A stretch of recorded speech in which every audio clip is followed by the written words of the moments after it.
guys. How's the music volume, by the way? Wasn't sure if I should turn it a little bit louder. YouTube. There's a link at the bottom of my channel page. It's Noah Sandler, I think, or is it Nova Sandler? I think it's just Noah Sandler. I've only been using it recently.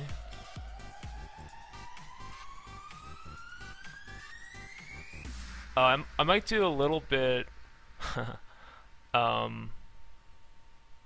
low, but yeah, I felt like it was probably just about right, but like a little low. I might turn up a little bit if I can. Let's see.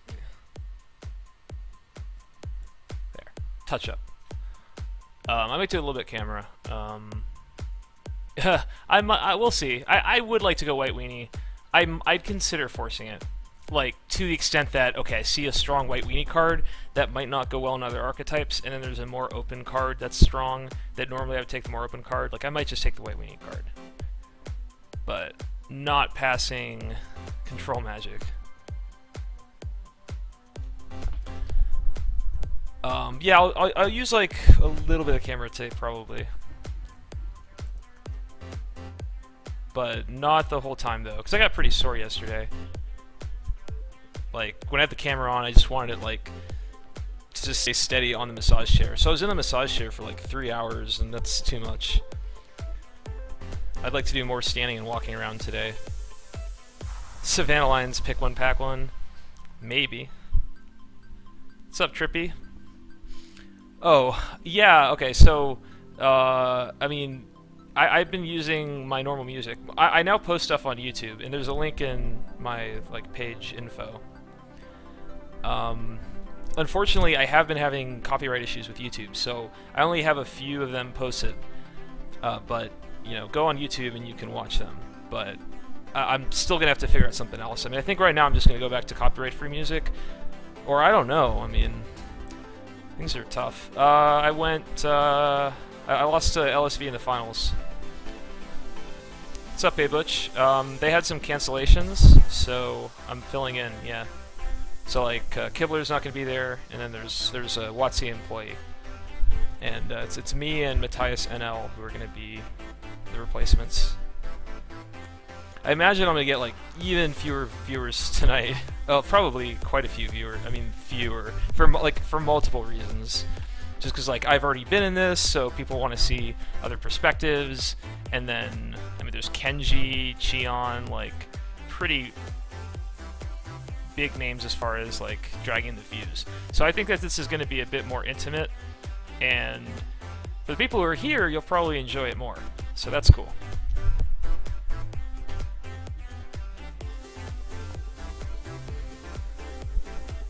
Yeah, try out the YouTube. I mean, some of them won't be able to. I won 4 cube packs? What? What's up, Khaled? Ha, thanks, Foltz. Ha. Yeah, I mean, that's what I'm thinking crazy. We'll see. There was someone who said that they were going to... Exactly, Molibok. Lacking people who ask the tilting questions. That's intimate. I don't know. I'm like prepared today, so if stuff gets tilting, then I'll just brush it off my shoulder. This is just round 1. I mean, this draft's about to start in 2 minutes.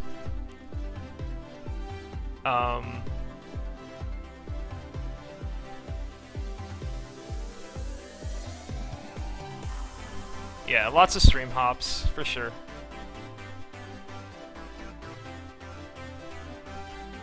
Right, 2 minutes. Pack of cube. Okay, by the way, so I was talking about yesterday how I wasn't sure if they had prizes for yesterday. You know, for playing this event. But then I remembered that they give you 32 Phantom points for playing. So I think that that's just the prize, which is basically like 2 cube drafts.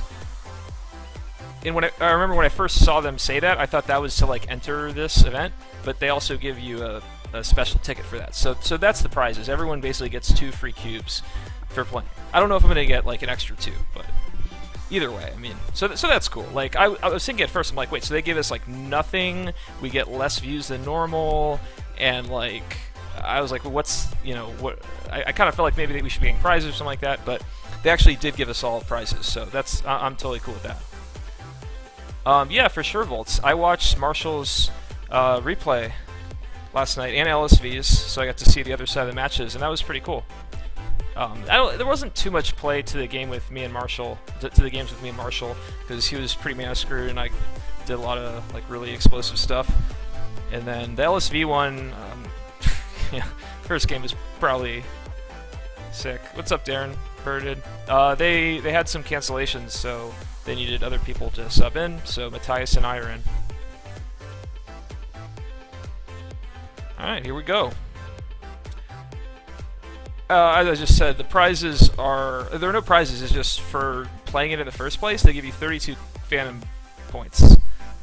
So that's worth like 2 cube drafts. And everybody gets that, so it doesn't matter what you place. But that's cool though. I mean, I think that's sufficient. Like 2 cube drafts, that's cool.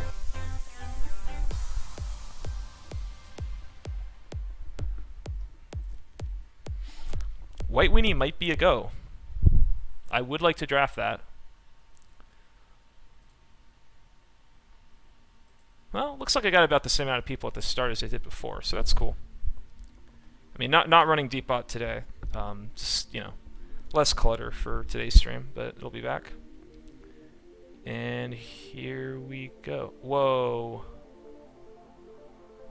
Is that right? Hold on. No, okay. So I've got Snap Call, that's Greg Hatch, I think, on my right, and then Gavin Verhey on my left.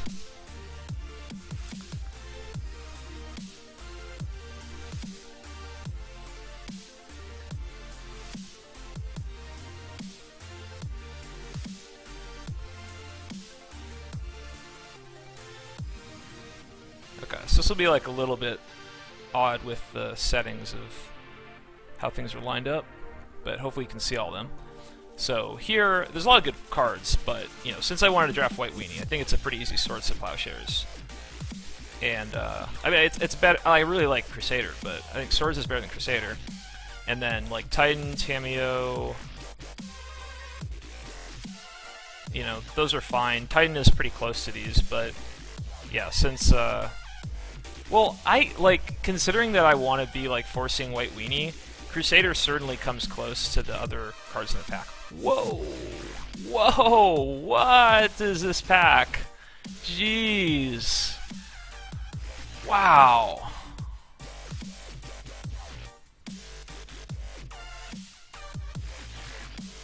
My God!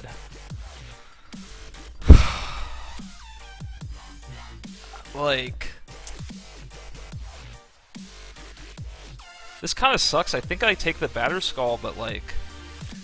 The unfortunate thing is I'm probably not table... And maybe I can table Mother. Probably not. Like... Treachery? Like... I think I'm taking Batterskull. It obviously does keep me open and all. No, Treachery is insane, but I want to be White Weenie. And like, Batterskull works well in White Weenie. Treachery doesn't. I'm not taking Treachery. Yeah, there's no Stoneforge. Treachery is definitely the best card in the pack, but... Like, I want to be drafting White Weenie. The problem is I'm passing 2, like, good White Weenie cards, so... No, there's no Stoneforge.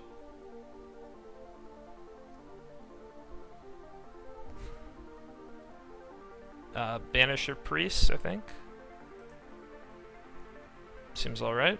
There's a Stoke, some white lands.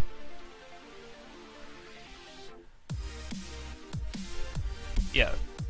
Well, guys, look. Okay, Treachery is one of the top, maybe, like, 4 cards in the cube, right? Batterskull's not that far behind, and it's colorless. I want to draft White Weenie. I think White Weenie is really, really good in this cube. I first picked the Swords, and rather than take a blue card, I want to stay in White Weenie. Like, it's perfectly reasonable to... Well, the reason why I want to force White Weenie is because they put a ton of Crusade effects in the cube. And so I think White Weenie is really good now. I mean, I think it's always been good, but like I think they overdid it. Like, I think they put like way too many Crusade effects, way too many token effects, and so I think it's just kind of too powerful. Okay, Path to Exile over Brago.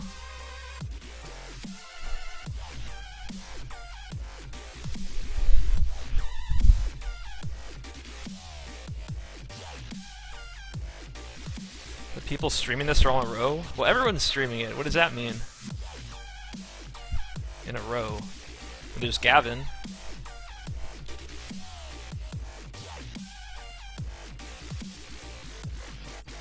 I mean, is there somebody who's not streaming it? Other than just Gavin? Yeah, we got good removal Batterskull. We don't have to be White Weenie with the start. We could be a more mid-range deck, since our cards look really good in a mid-range deck. It could be like black-white control. But if I see White Weenie cards, I'm going to keep taking them. Ooh. This card seems really nice. 3/2 for 3 Vigilance. When it dies, you put X 1/1 flying spirit creature tokens in the battlefield with flying. X is the number of creature cards in your graveyard. So it starts by giving you 1, basically, when it dies. So it seems kind of like Kitchen Finks. And if you happen to have some other creatures in the graveyard, or your opponent plays like a Wrath effect, it seems pretty sick. What's up, Bank? Okay, I gotta take Soldier of the Pantheon here over Angelic Destiny, I think. Because, I mean, it's a good finisher for White Weenie, but, like, those are plentiful. And right now I want to get my curve a little lower. I've got some 3 drops of 5 and some rule spells, so I think I want to take Soldier.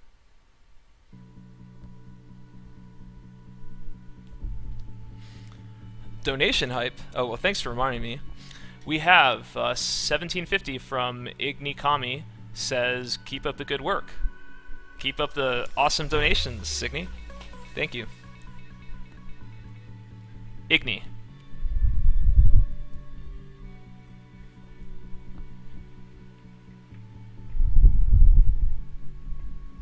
Cool. Oh, thanks, Banka. Yep, Marshall says I'm a lock to be back on at some point, so I'll definitely get another shot. And let's take Rashad and Port. Confidant would be kind of cool. Port goes really well in White Weenie. How many shots is... I'd be open to taking a shot or two if people want that. A shot at the title tonight. Oh! I mean, this looks great so far. Oh, okay, yeah. I mean, I mentioned it earlier, but I've got, I'm only leaving it open for a second, but there's, I think, Greg Hatch on my right, Gavin Verhey on my left, Paul Cheon to the left of Gavin, and then to the right of Greg is Matthias. Okay, I think... Oh, Ravages. Okay, I'll take Ravages, I guess. I was thinking Hall of Triumph, because it's another Crusade effect. There's so many of them. But Ravages, I think, is just better. It's good with Path to Exile.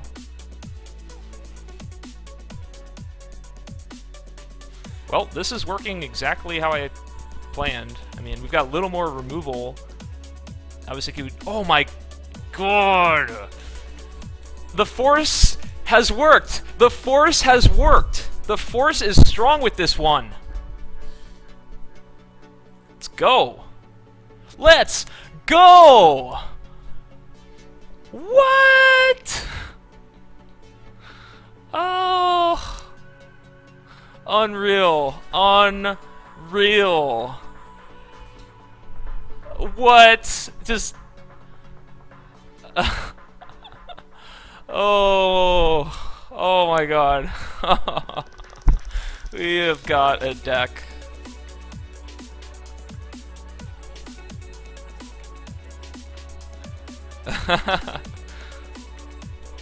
Yeah, that's true, Bank. I think white is open. Oh my god. This is getting a little unreal here. Well, I mean, it was the Mom or the Council's judgment, so one person took Mom. I mean, I miss Mom, but I guess, you know, taking the Batterskull and passing the 2 white cards, I was afraid that that would, like, put someone into white, but I got the Council back, so that was clearly the correct pick. Let's hate, probably Mongrel. I mean, in the right brew, Outburst could be a big deal, but Mongrel is generally going to be the most annoying, I think. How many... Oh! Double Rainbow! Oh! That's cool, Tenon. Yeah, all I have to do is pick up cheap creatures. I mean, I'll pick up some Crusade effects. I think I take Sin Collector. Bonfire could be good against me, but I could be a splash of black. Striker or Ghoul? Oh, I guess Striker. Mauler, okay.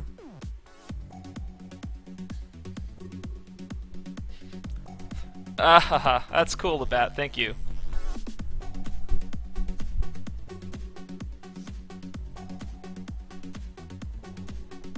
Yeah, I mean, hate the Bonfire, I was definitely considering that. Even then, I mean, I can probably handle Bonfire, but yeah, I'd consider that. But Sin Collector could make the cut. I doubt there's going to be a reason for me to splash a color, but these are some options. These aren't the kind of cards that are going to make me like want to splash red or black. Considering how things have been going, I don't think we're going to need to splash. So we got Archangel or Exalted Angel. It's interesting, this is one of 2 cards that have Morph in the cube. It's Exalted Angel and is it Ashenmouth or Ashmouth Phoenix? So this isn't the kind of like morph environment where you're like, I wonder what that is. Like, you'll basically always know. I do think Archangel is probably better than Exalted though, but they're both very good. I'm not disappointed to first pick either. It's not like the #1 thing I'm looking for, these type of cards, but still, they're quite strong in this archetype. Alright, let's keep the white weenie flowing.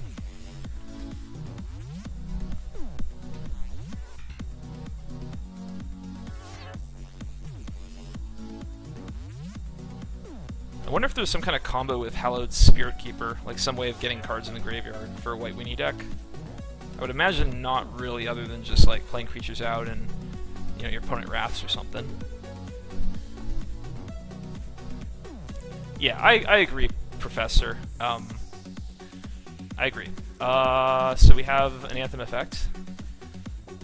We have Elite Vanguard.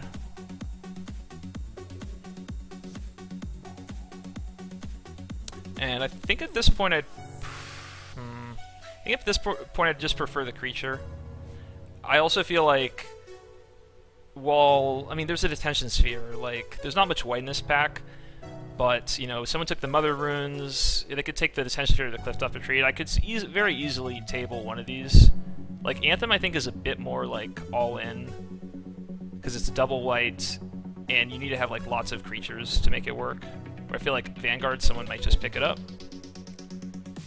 Yeah, so. And again, there are plenty of Anthems.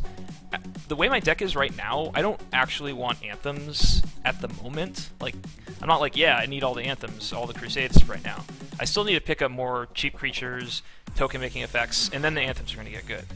And there are a lot of Anthems, so I think I'd rather just pick up the creatures. And if I miss out on Glorious, I'll probably end up with 1 or 2 others.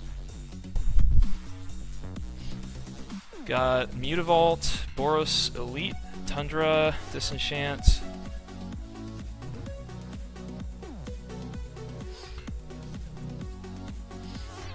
I mean, Elite's fine. I think I take Mutavault. Like, if I'm just monocolor, I think replaces the land slot. And, I mean, also nice with, like, Anthem-type effects. And Elite's, like, almost certainly tabling anyway. I don't know how good it is. Like, if you're attacking with 3 creatures, you're kind of winning already, to some extent.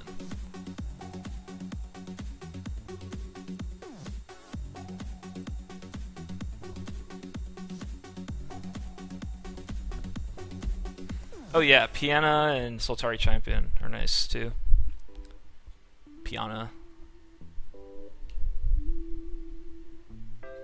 Well, I know. I mean, for all the stuff that... Oh, Spencer, you missed some good stuff. Porcelain Legionnaire, I think, and Seeker Might Table. I mean, I didn't even count like Wake as an Anthem effect, but it is one as well. There's Curse Scroll. This is nice. I think just having like a really solid 2-drop is better.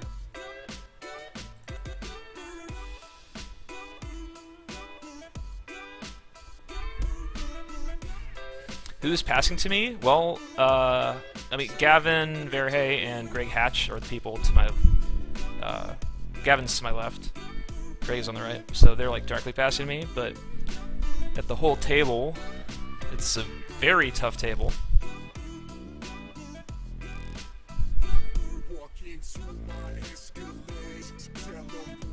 I don't think there's any soft spots. I mean, Travis Wu is, like... a brewer, so he might go for something like a bit over the top, but I mean, everybody seems solid. Yep, Precinct Captain over Johnny Goldmane. Be happy for either of them, but Precinct Captain seems like really, really good in a deck like this. I mean, it makes extra tokens, and it's a really solid 2-drop attacking, so that seems pretty much perfect here.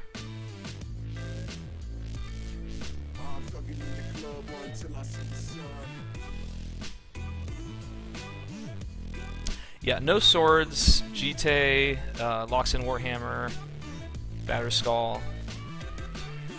They put like Basilisk Collar, Bone Splitter, Lightning Greaves. I think those are the equipment in the cube.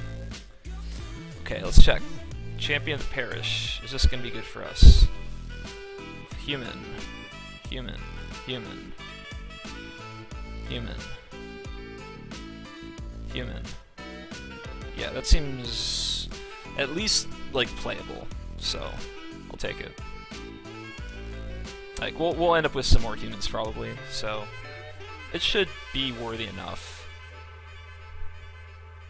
It's really good. I can't imagine it being really good. Remember, like, we're comparing it to, say, Isamaru, that's just a 2-2 for 1. The fact that you have to already play other things to make it good, like, not a great top deck.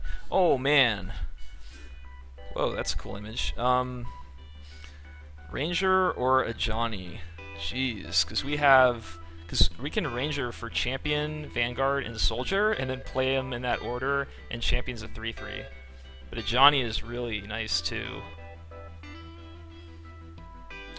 And not getting one back.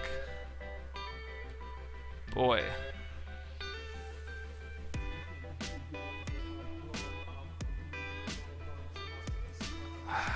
I mean, I've got 9 creatures, 10 creatures kind of right now.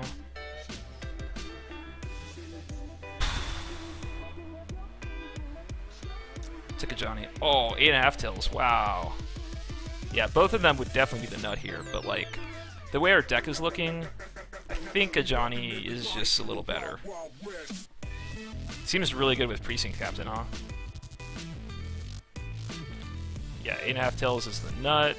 This deck is unreal.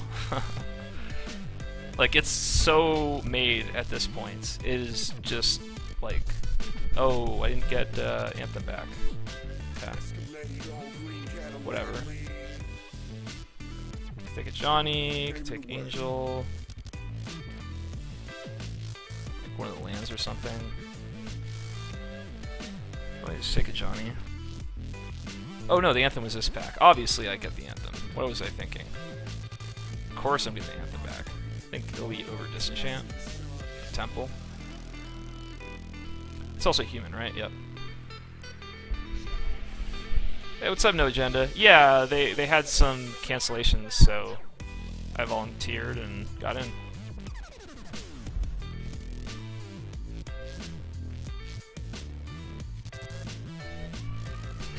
I mean, it's results oriented. I didn't like no idea that White Weenie would be this open, but I do think it's just really, really good in this cube. So, yeah.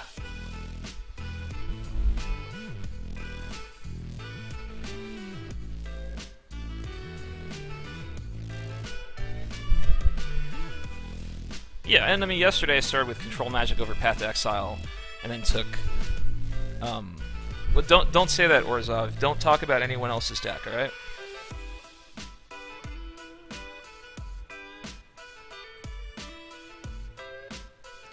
Hate the Massacre Worm. I think could kill me. Okay, dude. Sorry, do not talk. No spoilers. We got the Spark Mage back, or we got the Goldmane back.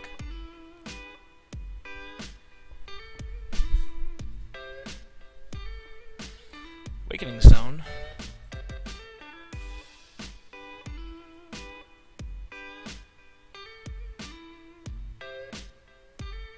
Wow, this is beautiful. Got the curve going too.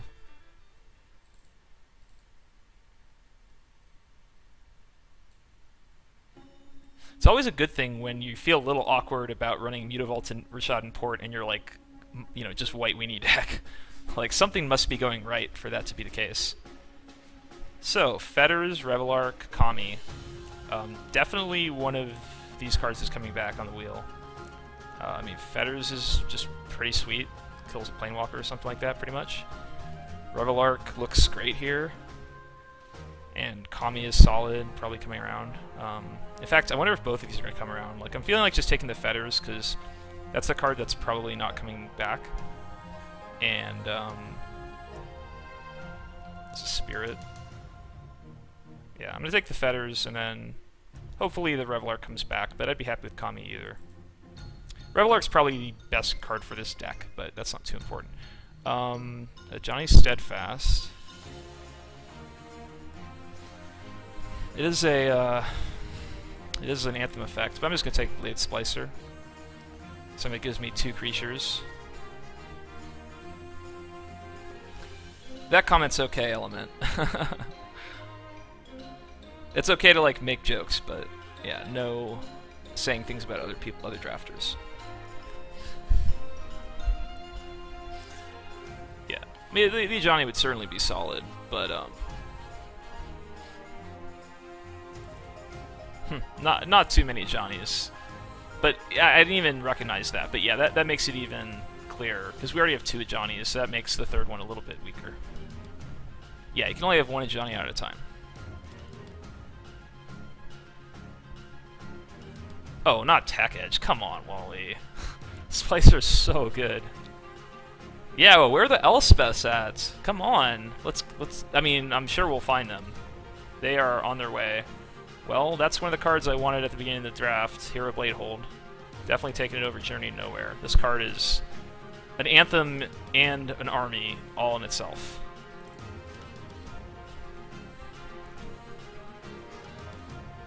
Hey, what's up, Beefro? What do you think of this deck? Because I thought that, like, White Weenie was overpowered in this cube, and I wanted to draft it yesterday, but I got kind of forced out. And I started drafting today, and, like, everything is tabling. I'm seeing everything I could possibly want. This is just, like, one of the sickest decks I could imagine. And, yeah, we'll take Windbreast Kites, just takes a slot of a land. Don't need to take a Johnny or Sun Titan. Like, a Spectral Procession would be really sick.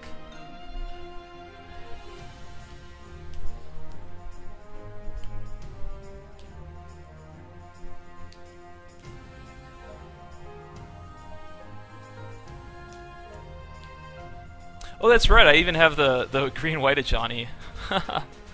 Wow. I could basically get them all.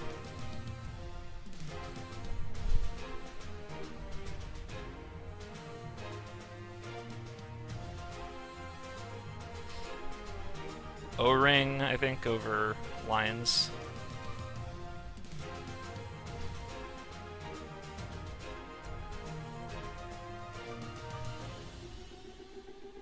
Yeah, Rusalka's in the cube, which I think is kind of interesting, because there's a token theme in red, so you have a lot of things to just like sack for damage. And then they also have like Zealous Conscript, so you could get a steel creature and sack it. So I'm open to that. Not the most powerful card, but I think there's some synergy. It might be decent.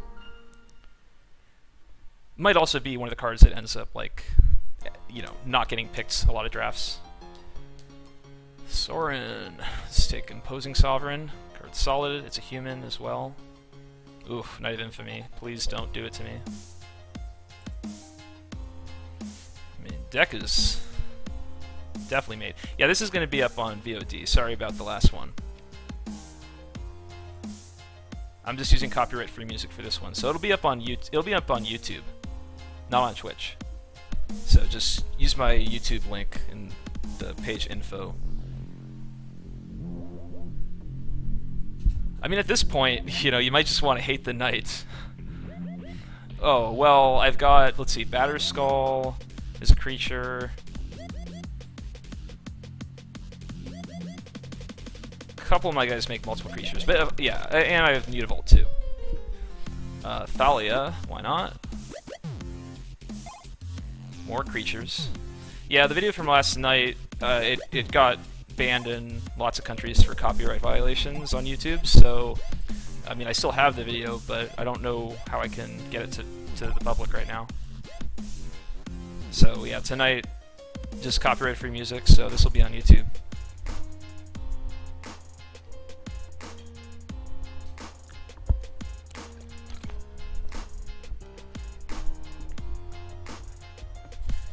How many lands? Yeah, I'll run 17, I think.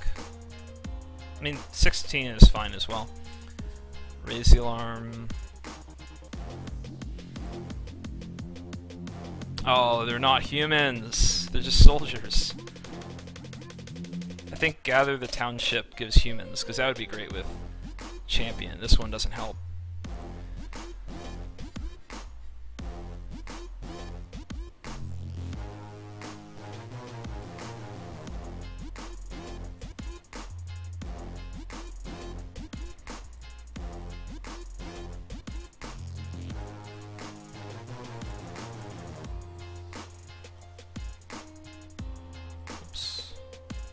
Come on. Let me place that Batterskull. Okay. I think Revelark over Kami. I mean, our curve's not like that high. At a certain point, just like, you just take the cheap stuff and that's good, but like, I think I have enough like nice early creatures that Revelark just seems really, really powerful. This is maybe the best Revelark deck I've seen as far as like a White Weenie deck. Having like Banisher Priest, Mirran Crusader, Blade Splicer, 8.5 Tails, and then just like a bunch of other random things to make sure I can have targets.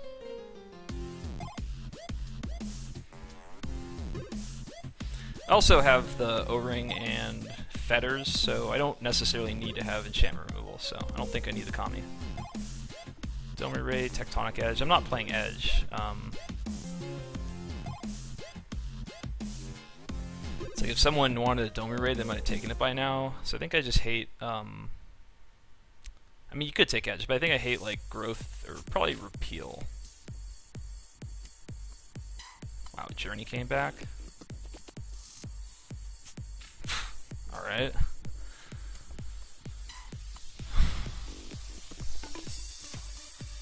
So I think, like, Boros Elite is probably getting cut, maybe the Champion. Flame Slash, I think.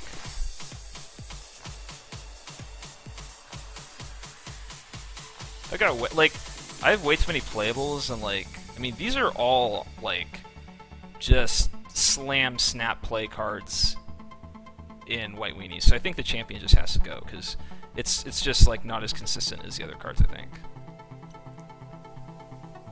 Not sure about that, but Edict maybe. Or just Foundry.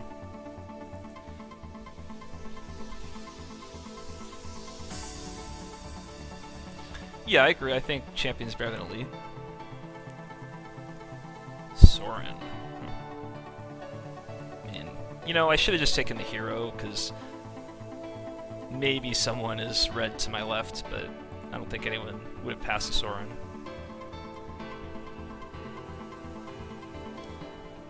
Yeah, I've played this a few times. It's definitely better than the first one I was running.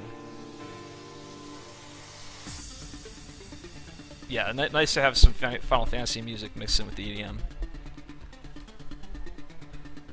So, how are we going to build this? We've got 26 cards left over after cutting these two. I mean, we could cut, like, Raise the Alarm. We could maybe cut Imposing Sovereign, but I like this card quite a bit. could maybe cut Anthem. That sounds not ideal. We could maybe cut Fetters. I mean, this is crazy. Like, these are not cuttable cards in White Weenie. I mean, Banisher Priest maybe. These are all cards I just never cut. Like Journey maybe. Path.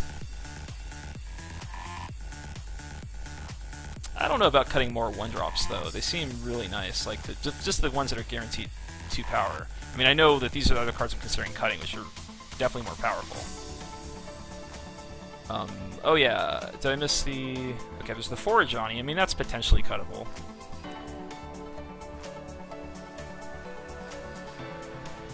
I don't really see how you can have too many answers, considering like the solidness of all my creatures. I don't know what we're cutting. I mean, I'll put the Elite Vanguard in this pile, but I don't think we're cutting it. It's one of 2 1-drops. I think I want to start with 1. 8.5 Tails I'm not cutting. It's just too good.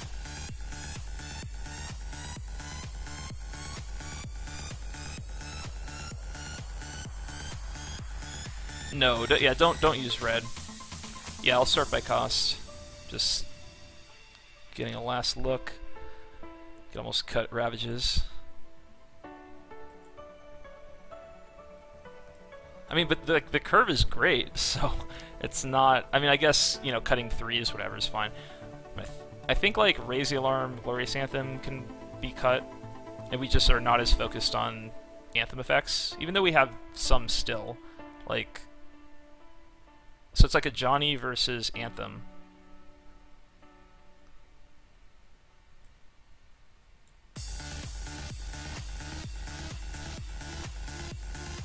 I don't know how to hide all.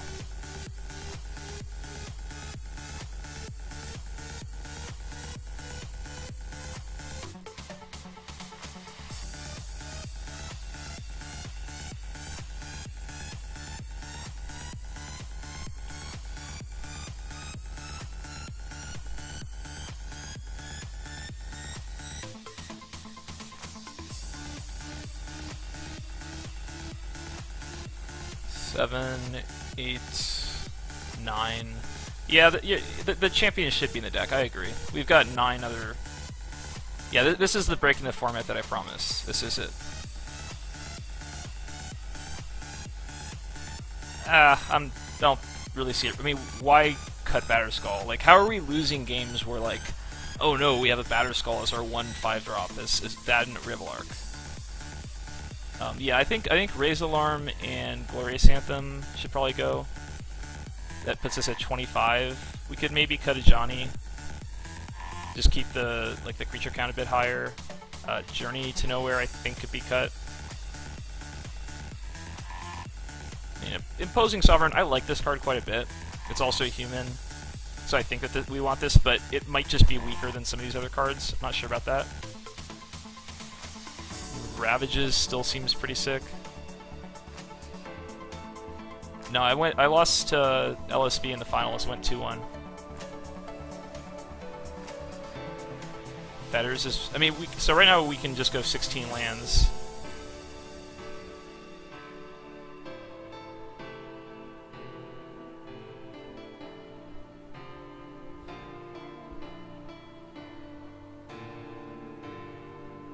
Yeah, I have a lot of removal. I would consider cutting Path. That's somewhat interesting.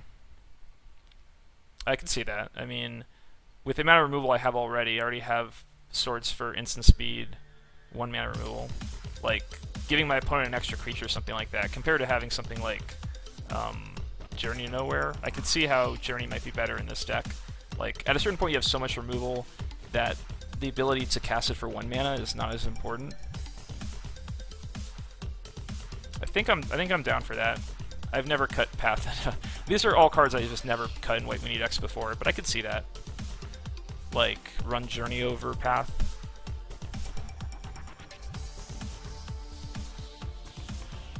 I can definitely see cutting Feathers as well, but it's a good card. Right now I'm like, I like cutting Path here.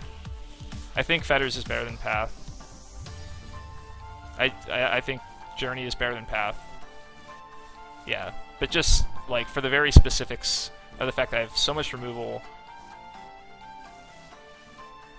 that I feel like the one mana-ness. I feel like I might lose games if my opponent gets ramped out and casts something really devastating.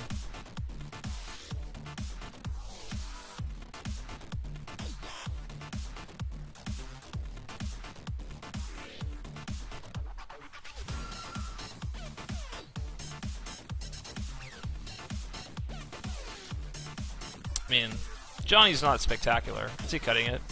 If Anthem would be better. Or I don't think I want Raise the Alarm. Well, but that issue isn't that bad, Prof, because I already have O-Ring, Fetters to go along with Journey. Yeah, I have Batterskull too. I mean, at least for the game one, I don't think I gain much by just cutting a Journey, because they'll just use it on the Fetters then. Yeah, that makes sense. I wouldn't say this is the... Ha, that's funny. Well, I mean, I sort of see what you're saying, Prof. It's just like... you know, we're cutting cards that we should never cut ever, and so I'm trying to find ways to cut cards that seem incredible, but maybe just aren't quite as good in this spot. And I see an argument for cutting Path. I think I'm okay with that.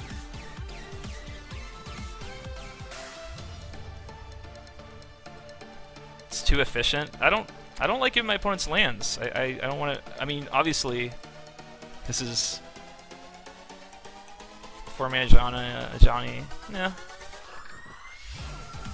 I don't know if there's QPs, but I don't get any prizes for this.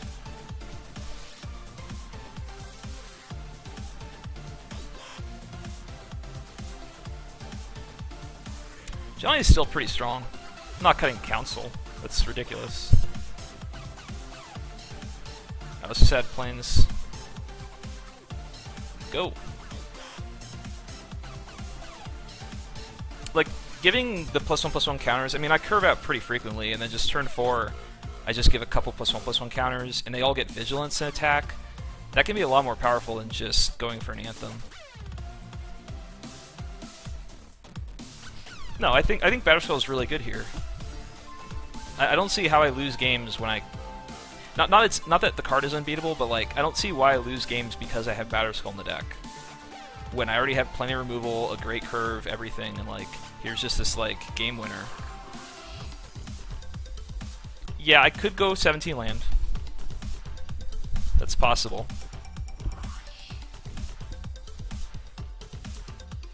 With how good my deck is, but you know, it is monocolored. I think I can get away with 16. Curve's pretty low. I mean, no 6-drops, just 2 5s.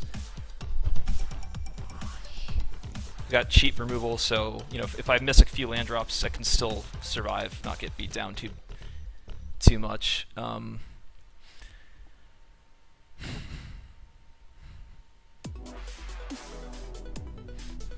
Well, okay, Prof, I can side in the Path if my opponent has Naturalize, I guess.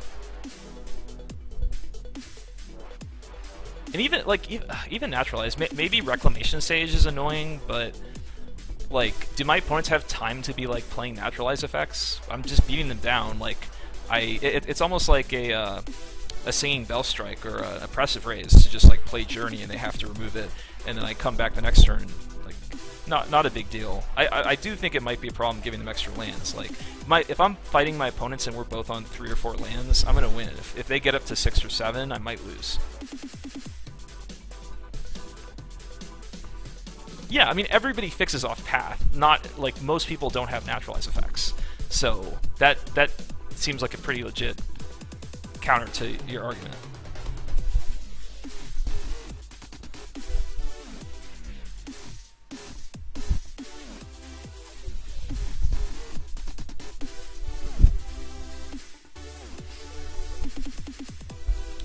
Yep, that's it, Elantris.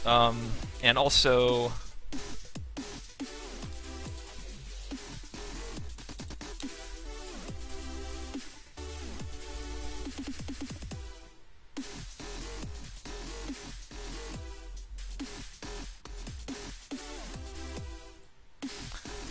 Seems good.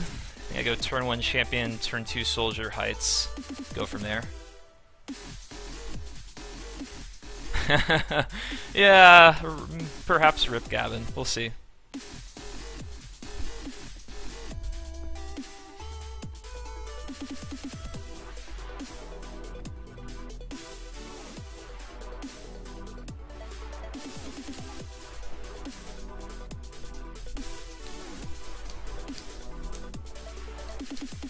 Oh, he was black-white if he didn't get the Sorin.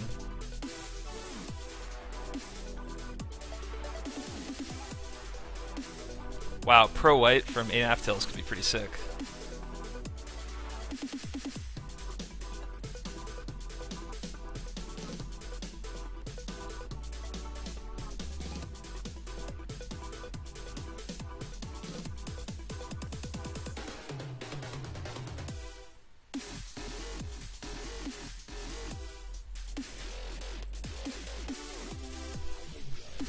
Wow, Spirit Keeper is kind of cool to flip off of heights.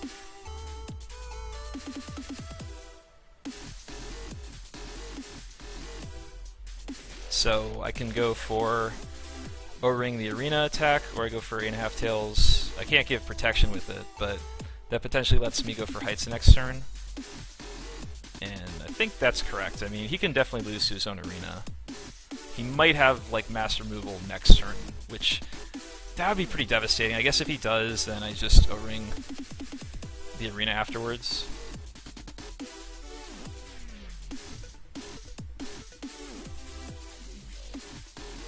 You know, like him losing life and stuff, it's just if he just plays like a Wrath Effect next turn. Then it's better to go for O-Ring.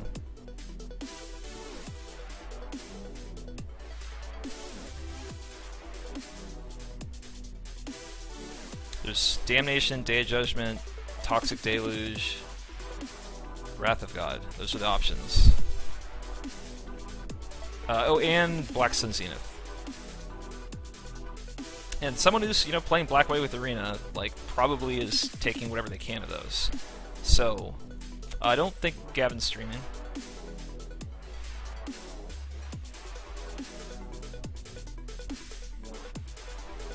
I do have a Rebel Arc, like, I guess I'll be getting these guys back either way. Yeah, I mean, it gives them one extra card towards Wrath, that's true. But if I do get to cast Rebel Arc, I can get these guys back.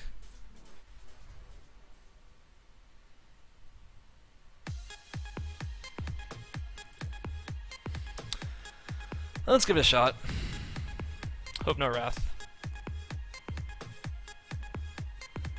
Force of Will. Huh. Removing Future Sight. Well, that's good.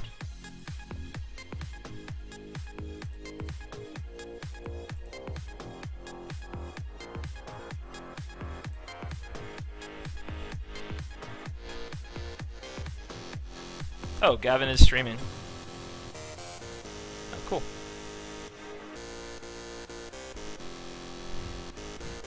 Yeah, but he also...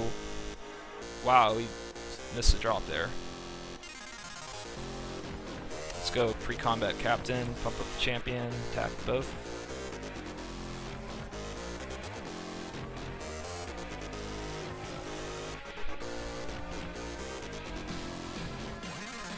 I mean, it should kill him eventually. Like, he can have life gain because he's black-white.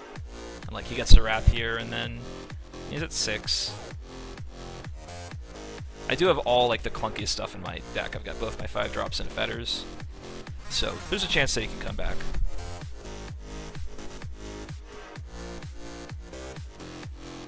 Yeah, like, interesting start. I mean, interesting. Future Sight, because you'd think he's just like black-white control, but then he showed Future Sight, so, I mean, he's probably like blue-black control splashing white for something.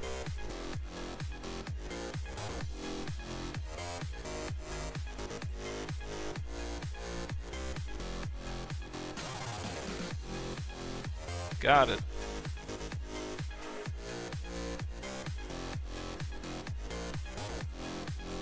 So, Force of Will, Future Sight, Arena. Yeah, don't want Path here, because like his mana is pretty intensive from what we've seen. Raise Alarm might be decent, just one card giving us multiple creatures, plays around some Wrath effects. Banisher Priest does seem a bit weaker. It is a human.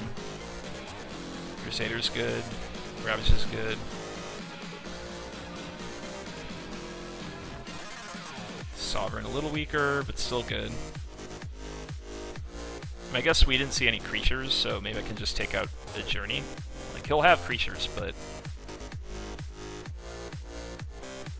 We've got Swords, Oblivion Ring, Council's Judgment, and Fetters. So, like, adding an extra one that only takes care of creatures, I mean, might be something we could take out and put in, like, Raise the Alarm. Okay, I'll turn the music down a little bit. There.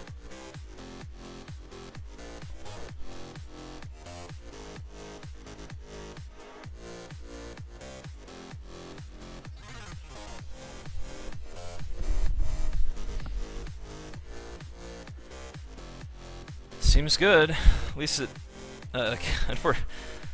Fortunately for Gavin, this only puts soldier tokens in play, not humans. This hand seems pretty unreal.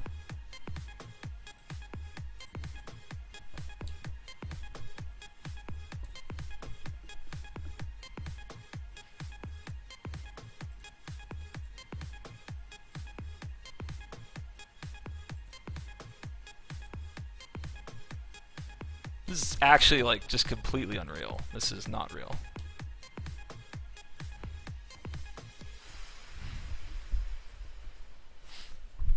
With black fixing, would I consider Sorin? Not in this deck. No.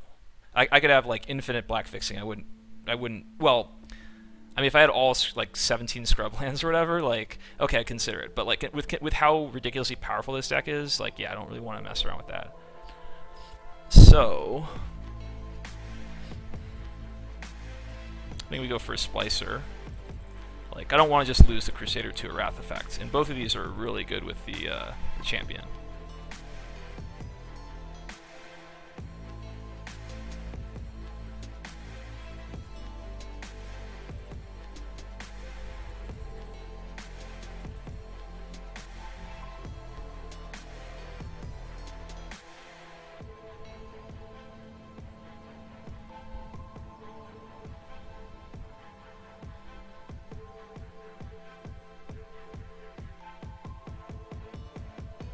Oh, just a dungeon, guys.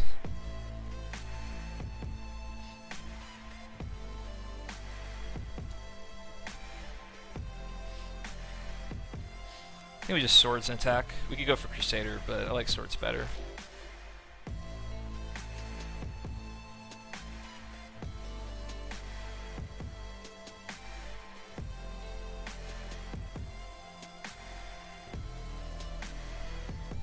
And if he doesn't kill everything, we get him next turn if we draw land.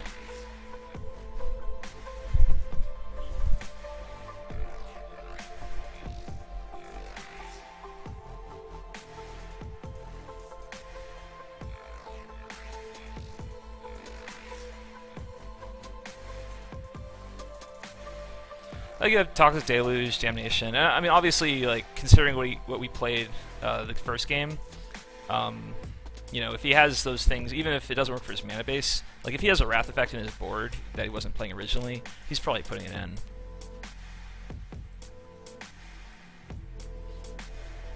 I mean, I think I start with Crusader and then play Archangel. Means I attack for 8.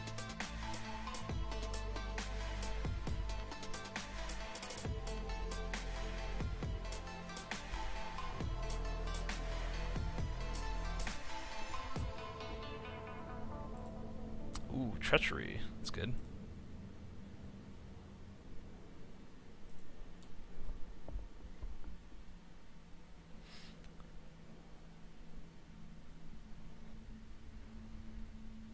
Go to Lotus. Alright, he could definitely come back here. I mean, my hand's still very good. Ooh. 1, 2, 3 creatures in graveyard.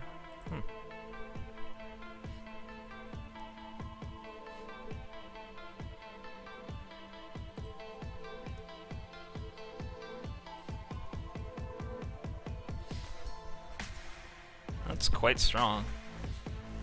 I mean, I should probably just go for the Archangel first. That's the quicker clock.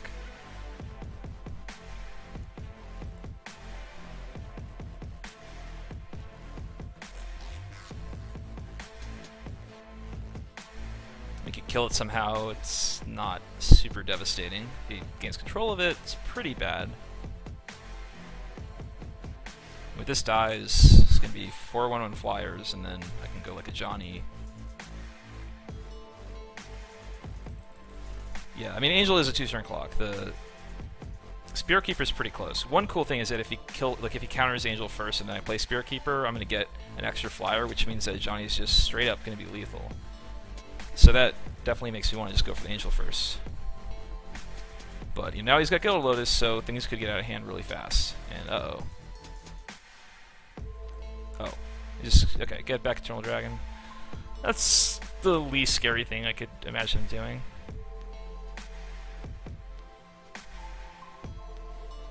Oh, we passed a Treachery. I mean, there's like Legacies of Lure, Control Magic stuff in the cube. Take it.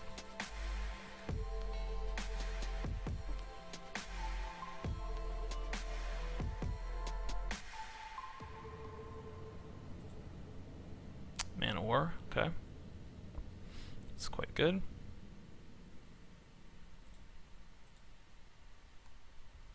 Raise the Alarm. Because now he's got the dragon. Like, I can go Archangel, I get a 12, he plays dragon, supposedly, then I have to, if I draw land, I can get like enough triggers on this to attack into his dragon.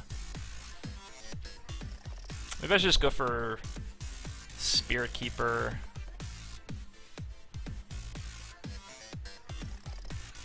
Get some 1/1s and like a Johnny.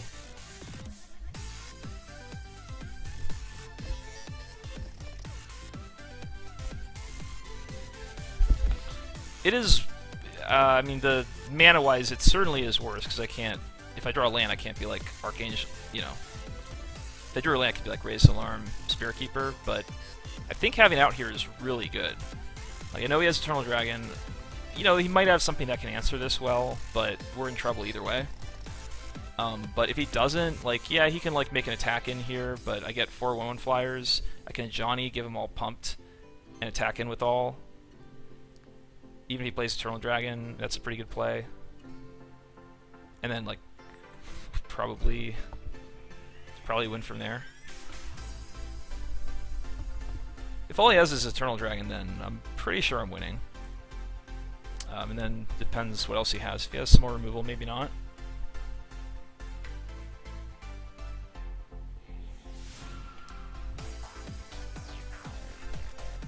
Oh, let's block.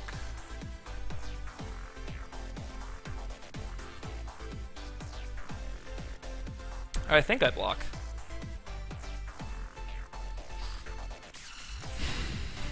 One thing I could do is just take it, and then play Archangel, and then attack with Spirit Keeper.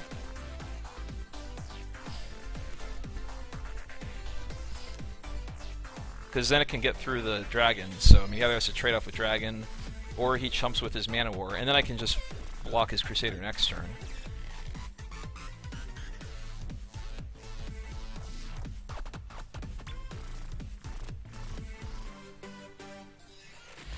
Yeah, I think that's just better.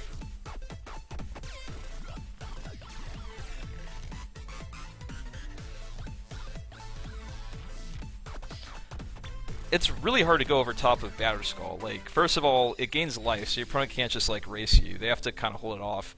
And then you can, if they tap Batterskull, you just equip to one of the other guys and smash in, like with Double Striker or something. It's really powerful. Morph. So that's Exalted Angel.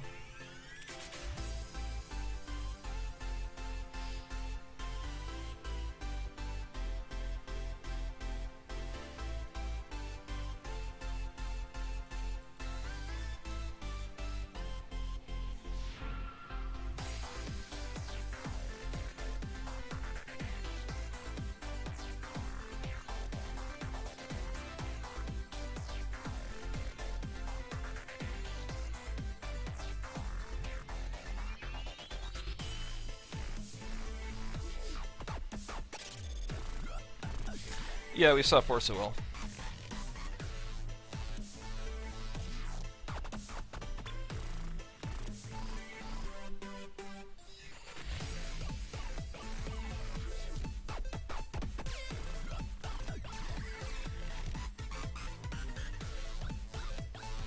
I'm pretty happy that I made this play. I think it's pretty easy to just trade with, or just chump with the Spirit Keeper. But I just recognize that, well, I can actually just attack with the next turn, put a little more pressure on him, and it can still block the turn after. And I'm not planning on just getting in with the 1/1 flyers this turn anyway. And if somehow he kills my Angel first, then I get an even, get even one more flyer from the Spirit Keeper.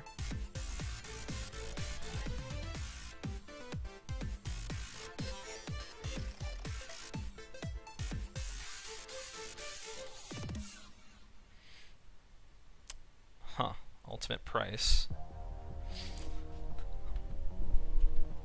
That's...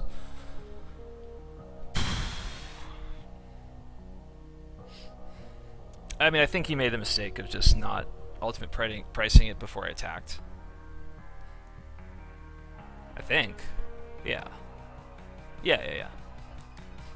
Unless if his plan is like just never kill the Spirit Keeper and that's how he's gonna win. He could definitely go for that, just like attack with the Angel. I mean, next turn I could attack with the Spirit Keeper, and he might just take it.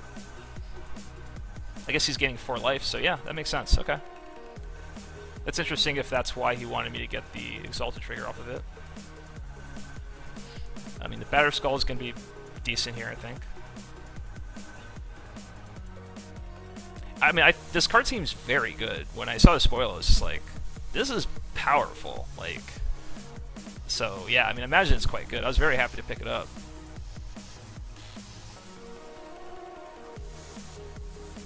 Oh, am I just? I'm just dead though. I just died. Or I guess I got a Johnny or something. I don't know. I'm probably dead. Yeah. Well played. I think he got me. Can gain 2 life, but he just attacks with everything. I got to attack with the Spirit Keeper, but... Oh, wait. I know, permanent you control gains protected from white. Can't do that. Yeah, he got me.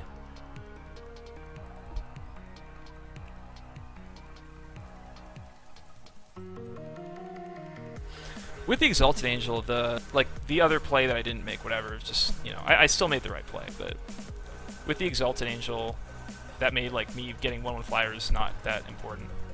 So, his Treachery.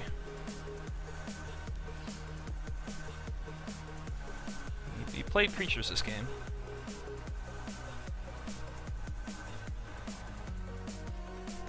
Pretty good comeback.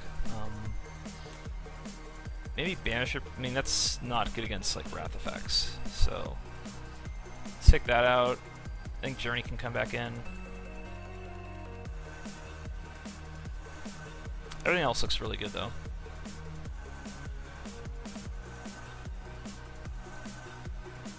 No, okay, Tuesday. That's so hindsight. That is so hindsight. That's extremely hindsight. It is the most hindsight I could possibly imagine. I didn't know he had Exalted Angel. He didn't play Morph. I'm expecting him to play Eternal Dragon. Like, that is not true. Anyway. Oh, yeah, I know Tynan. It's great.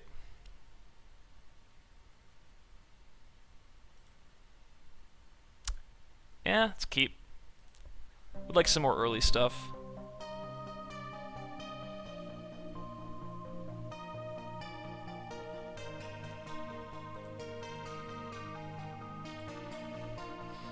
Oh, wait, so go, oh, okay, yeah, maybe, I'll consider that. I'm losing either way, but okay, I don't know, maybe it was wrong. But I felt like, for a second there, I thought you were hindsighting, but that might have been reasonable.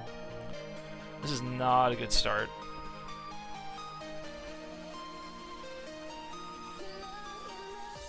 Right, that would have been exactly big enough to attack the Eternal Dragon. I mean, that's fine. It wouldn't have worked out that way, but yeah. Shoot.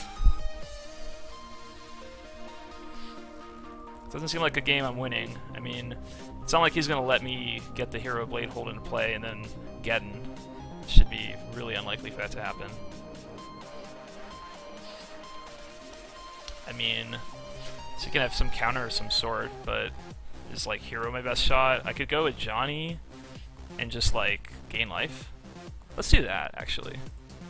You know what? That's a really good play. Because I'd much rather he just counters to Johnny, and I can maybe get close to ultimating it.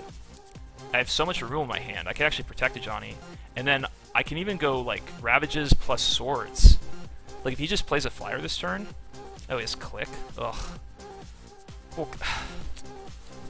Okay.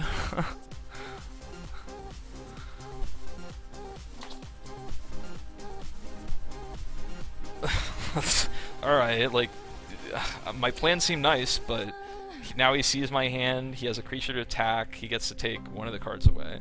That's pretty kind of bad compared to where I thought we were.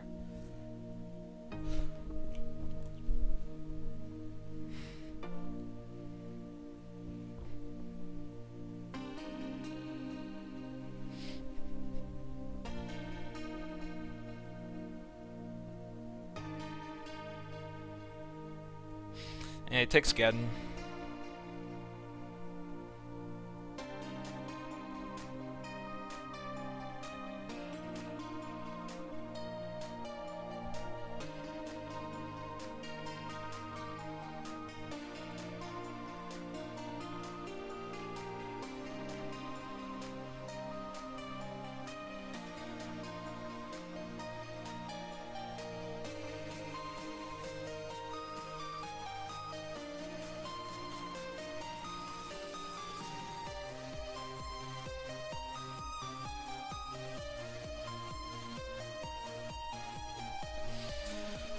Alright,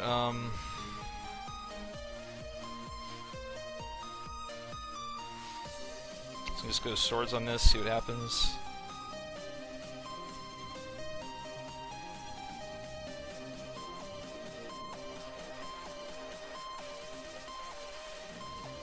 Johnny gain life.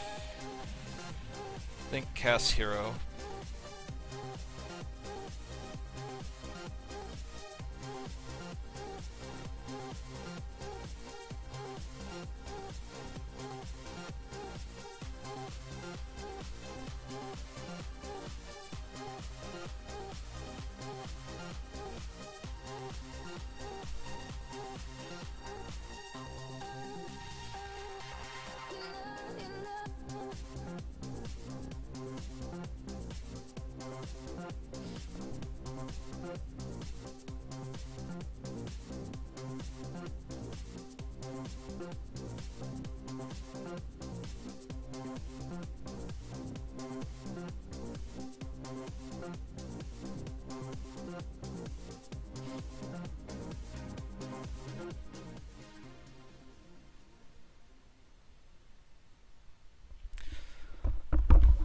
Alright, so, I mean, question is, do we put out the soldier or just leave out hero? I mean, if he wraths, it's annoying to lose the soldier as well. I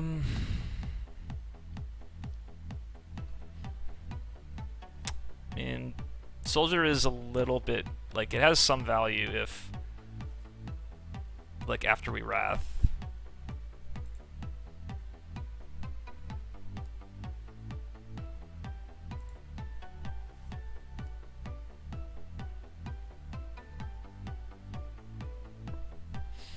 If he just plays like one removal spell, I'd rather have the soldier out.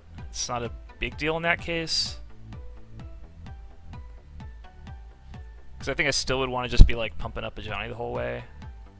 Not that an avatar would be that effective, like you just ultimate price it. I think I'm just gonna pass. Like if he doesn't have an answer to the hero, like then things are looking decently well.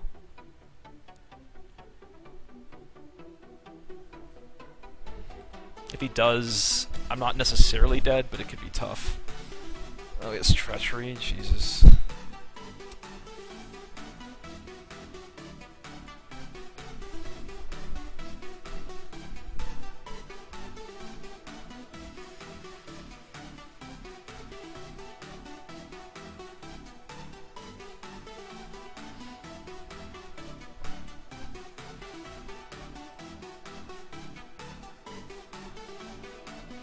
No reason to port first.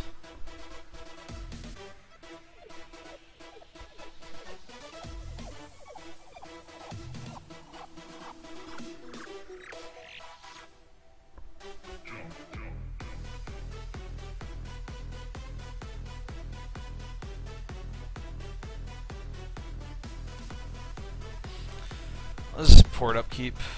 Stop him from like casting Eternal Dragon or something.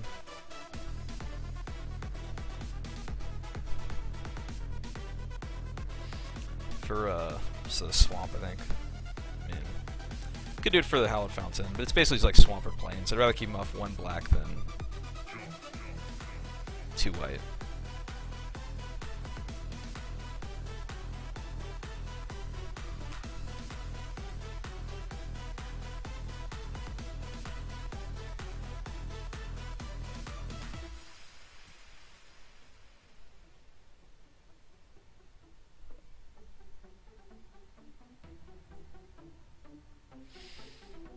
Nah.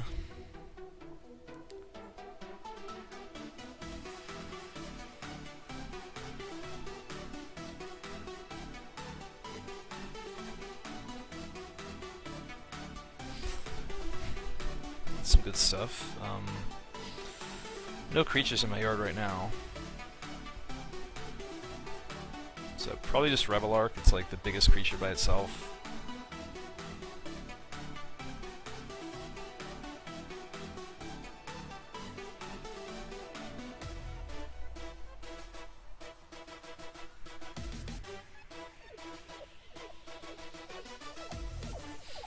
Do I ultimate Johnny immediately? No, I don't think so, because he can easily be just holding on to like an ultimate price, I think. I'll consider it.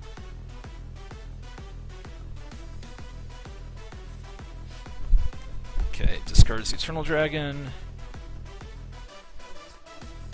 I'm gonna go draw step, because he might just want to get it back. Okay.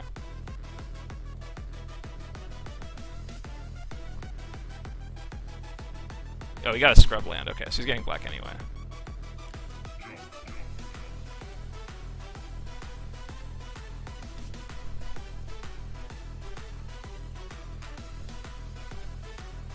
What are you talking about, Wally? I just need 3 creatures attacking. What is your point of saying that?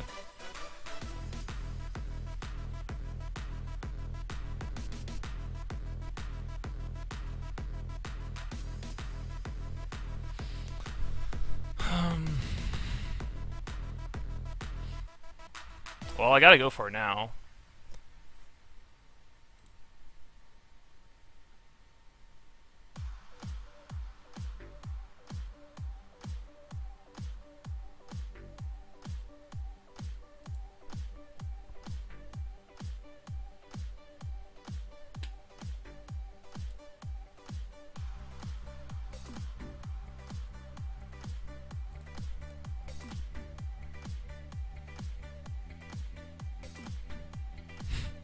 Wally, stop.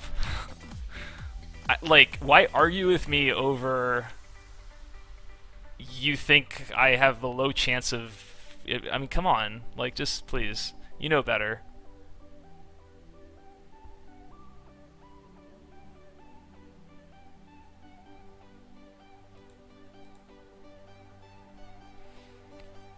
I mean, tap island, I guess? Or still swamp, I suppose. Maybe he has a double black. I mean, Damnation doesn't work, but yeah, I'll tap the scrub land for sure. He has an ultimate price. Demon Blade. Alright. Tried my best.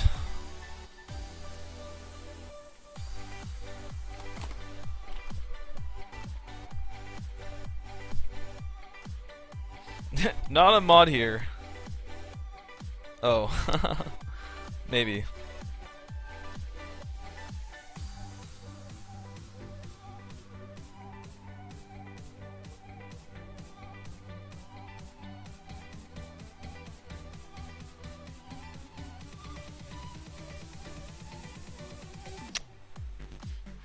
Meh.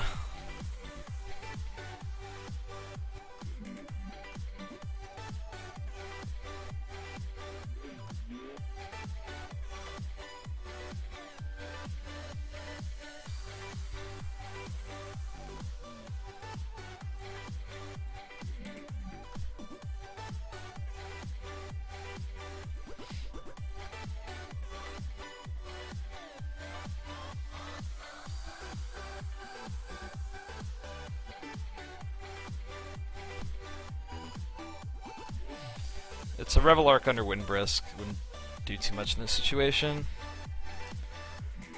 Yeah, like I had a slow draw. I mean, it had a really nice plan, but the click, yeah, completely blew everything up. Treachery was a little annoying too.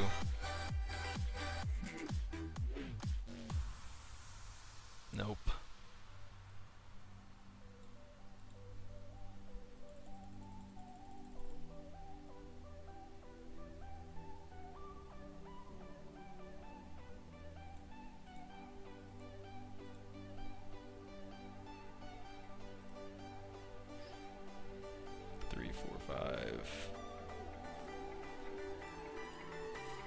Yeah, drew 10 lands, 5, 6, 7 spells.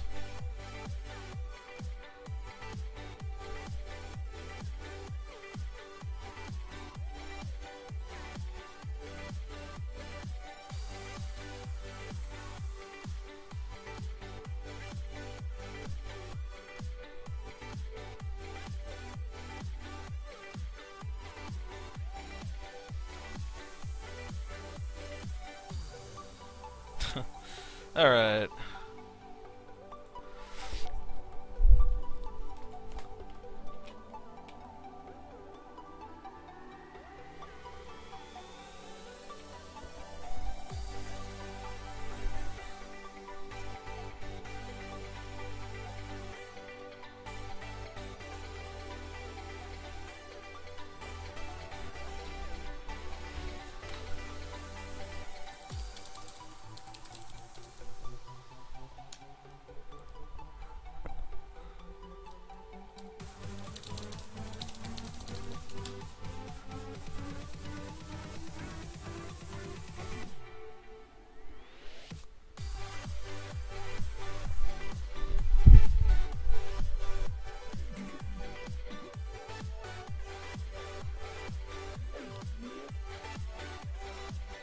Yeah, it's Swiss, so we got 2 more rounds.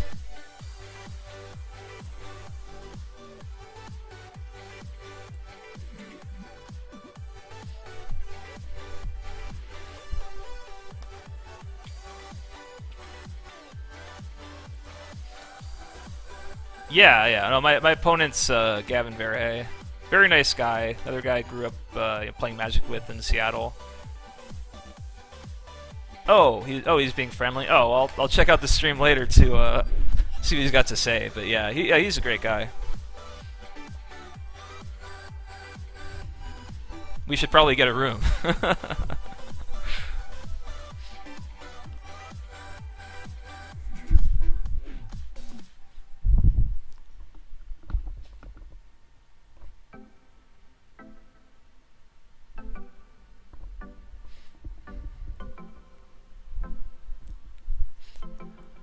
Yeah, I remember, like, Gavin was really good in the...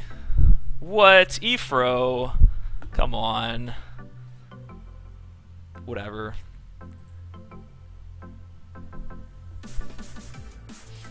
No. I mean...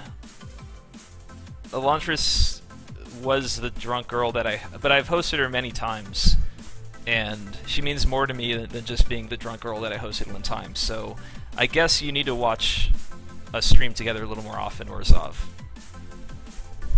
Catch up with the times. That is a pretty accurate description, though.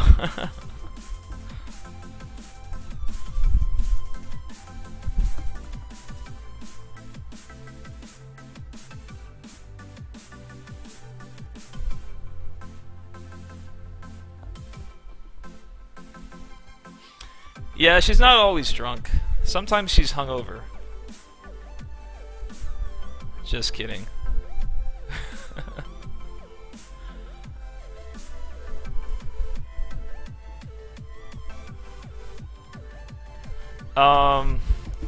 So yeah, Gavin used to rock the Junior Super Series with me.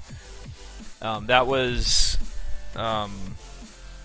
a tournament series they had for kids. That would, at first they gave out real cash, but then eventually they gave out Um,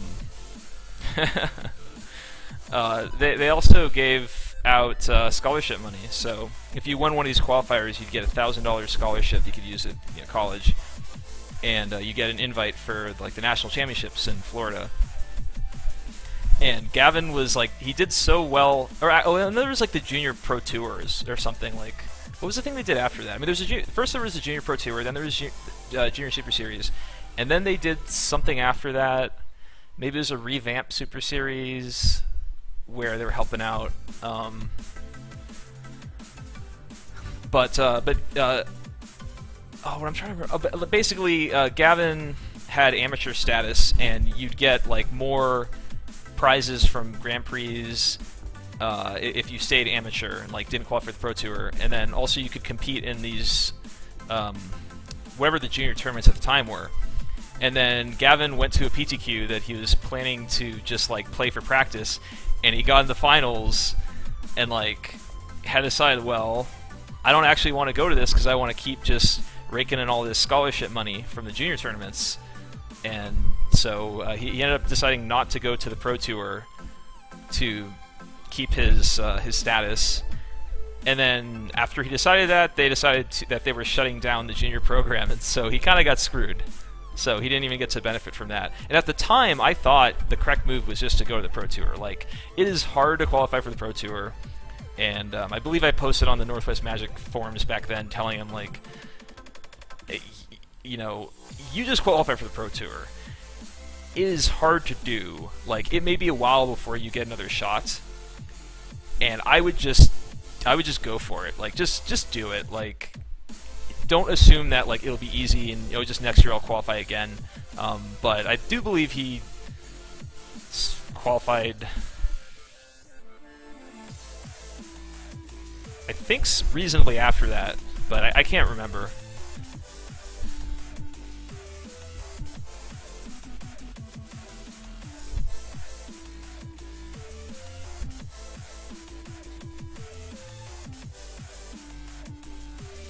All right, got Travis Wu. Fun one. Oh, Gavin said, indeed, is exactly what I needed. I thought you might have Ravages after nothing happened the first couple turns. Glad I got to take away. Yeah, for sure.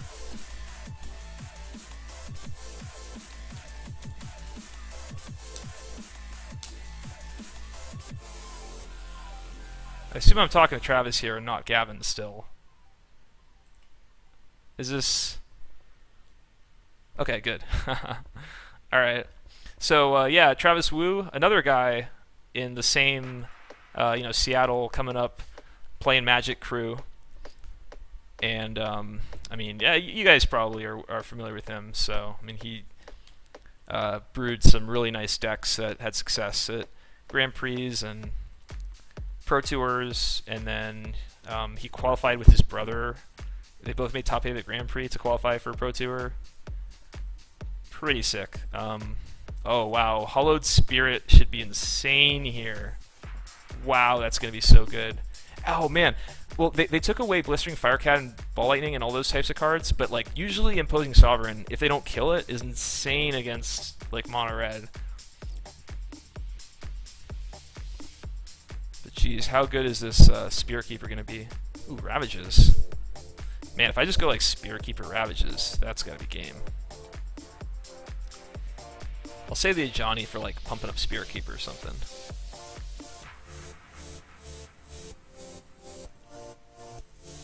This seems absurd against a red-black deck.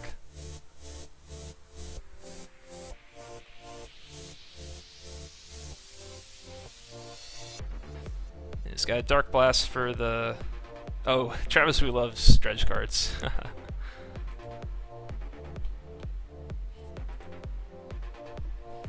Ooh, Thalia too.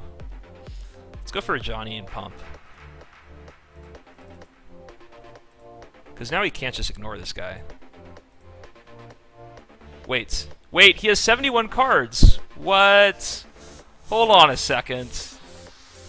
Okay, yeah, Molovok just saw this. What?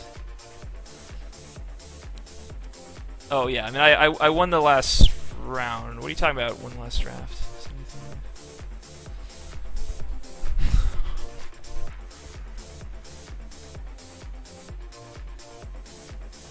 Oh yeah, the last draft at your tail. Yeah, that's right. Okay. So almost hit with that.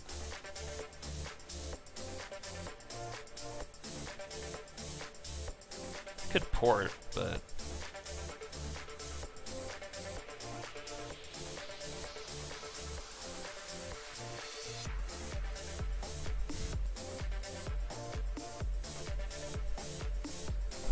Alondras was talking about the last time that I drafted with her on stream. We 3-0'd with what was her deck? I think it was like Mardu, right? It was like a really sick red-white, maybe Mardu deck.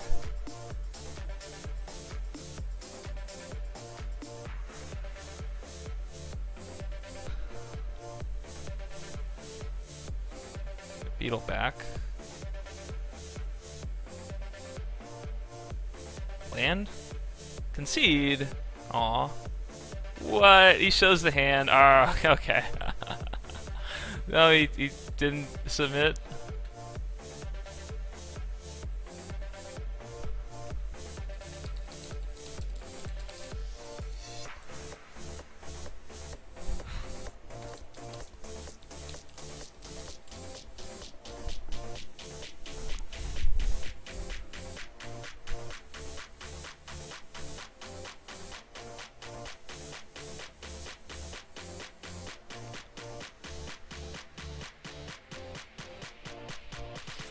Alright, so red black, lots of removal. Stuff like Raise Alarm gets a little better. I mean, we're really well set up against that kind of a deck. Banisher Priest, I think maybe Banisher Priest goes for Raise Alarm.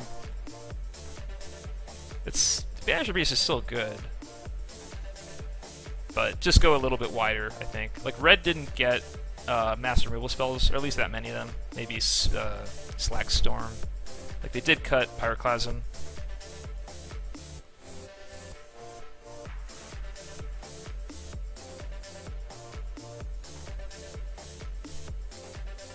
Yeah, it seems good. Let's go.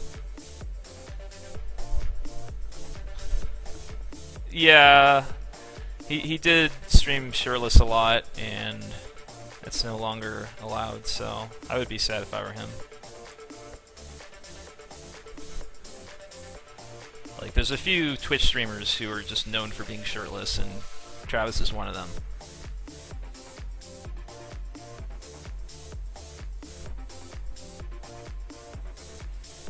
Right, F6. Alright, yeah, I'll camp for a little bit. If it's set up right. Oh, Grim Monolith, that was my card. That's interesting. I mean, I can Council's Judgment it. Well, I gotta go for Captain, though. Like, I could go port his blue-green source, and then, like, Judgment the Monolith, and try to go from there, but... I mean, I got swords, I've got Judgment, so, like, whatever he does off Monolith, probably I can handle. I mean, we'll see if the cam is even, like...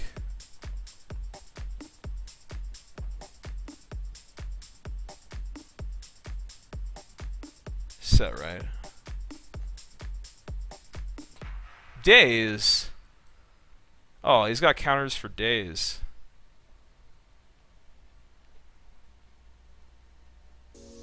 Oh, I can... lighting is not that great. That's okay, I guess. Alright, your turn.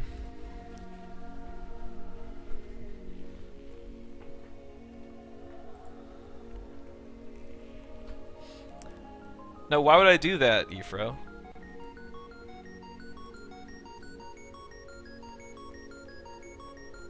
I know what the people want to look at. I can Judgment the Monolith. I think that's right. Like, I can maybe get him with Ravages here.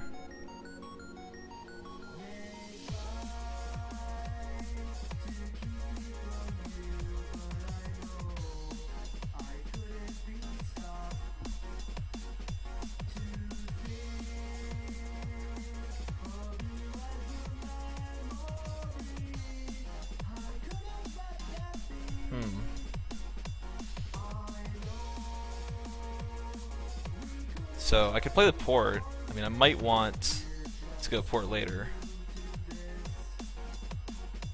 After I Ravages.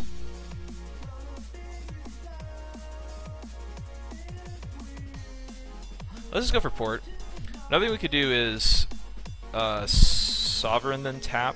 Maybe we should have done that this turn. I think let's go for Archangel. We'll see what he does. And the next turn, like Sovereign tap. Searing Spear. And then try to Ravages. I mean, like, Sovereign after Ravages is fine. Because I don't rely on that much mana, and obviously his deck does. He's got this many non-basics. Mana is probably pretty important for him. I could also just tap out for like play my land, tap out. Oh no, that's not good. Please just be like a burn spell. What is it? Oh, Inquisition. That sucks. That kind of blows my plan away. He gets to take the swords or the Sovereign. Yeah. Takes the swords. Splicer.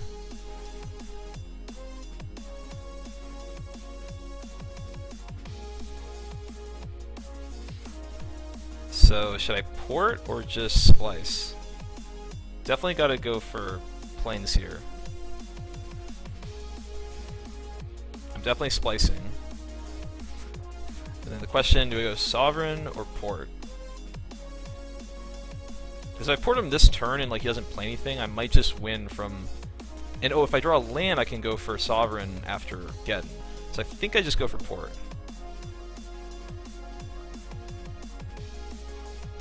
Like, he might not have anything that he can cast easily. So he's got plenty of blue, so I get him off red. Plenty of green, so Volcanic Island.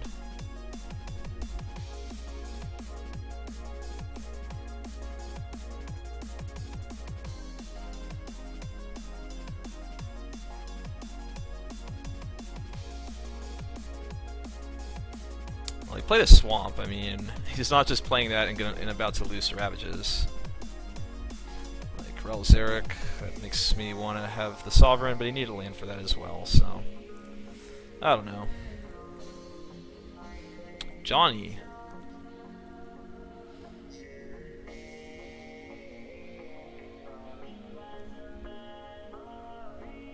I can kill a Zarek, or I can go Pump Splicer, attack Zarek, and then play Sovereign, which should let me kill Zarek the next turn. Unless...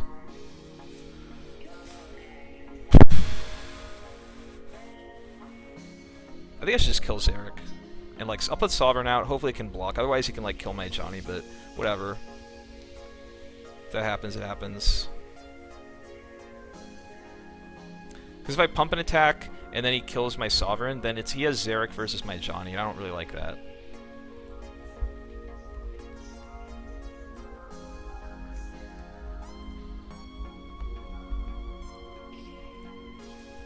And I don't like him having Zarek out, because he can, like, get lots of mana, or, like, get more mana from it. I don't want to deal with that.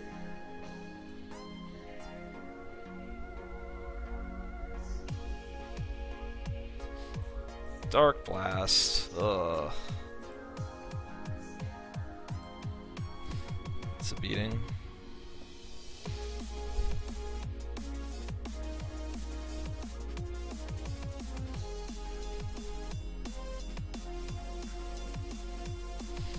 Fetters, so... That's awkward.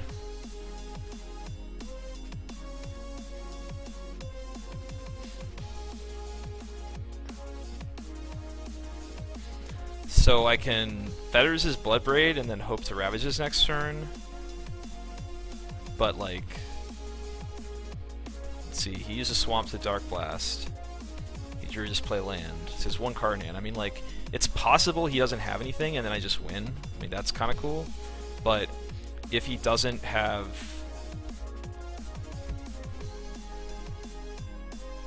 Like, if he has something big to play, I definitely want the Fetters for it. And then I'm not going to be able to Ravage it anyway.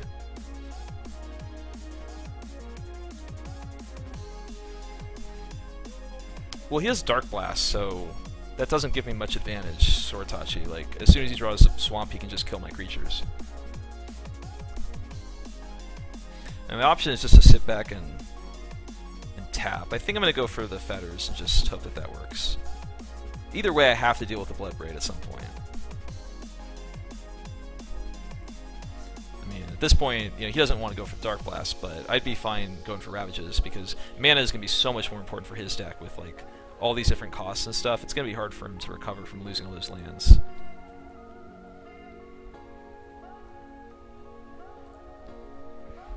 Well, Mirran Crusader, though.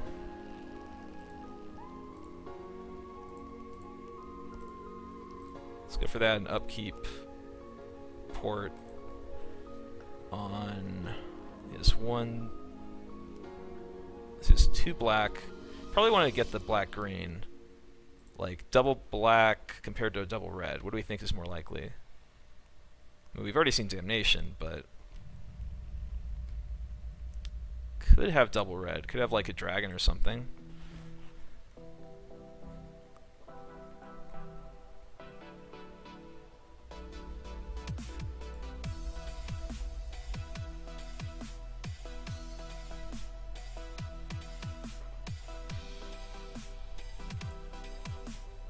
Generally, double black would be a little more concerning.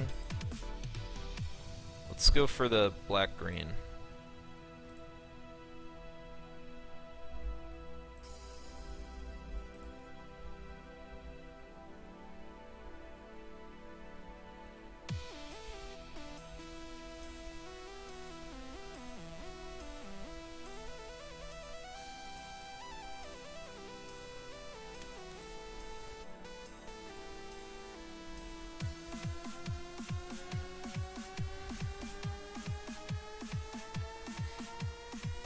Oh, that's rough.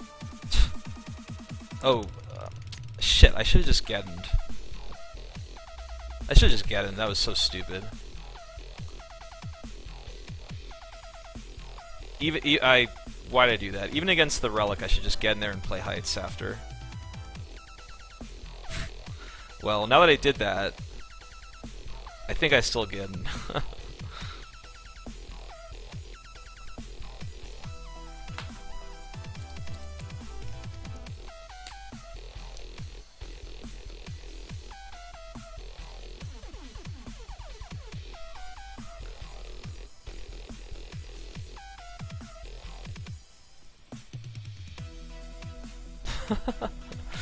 Oh my god, that was so bad. Alright. I still think it's the right play. Like, I made a mistake. Made a mistake, but I'm not going to let that mistake get me to make another mistake and just let him keep playing the game. I think it's still better for me, even against Coalition Relic, to have 0 lands against his deck, I think. But, oh my god, if I had the Heights in play. Oh, it's so much worse for me. Alright, still got this. I mean, you can get Dark Blast back, so, you know, just 1 toughness creatures aren't going to do much, so really could have used that Heights. Boy.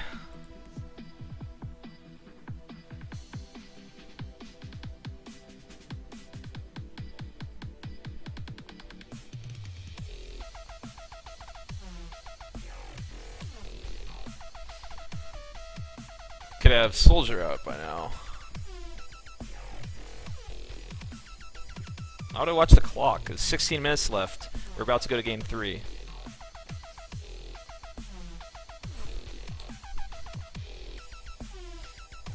Oh, okay. I didn't see he has Ancestral Vision suspended.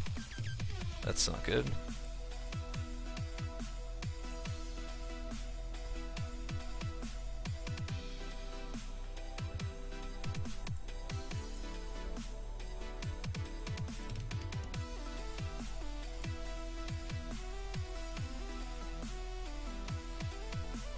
Well, Tiwu had 80 cards game 1, so I would give credit to that rather than the flooding.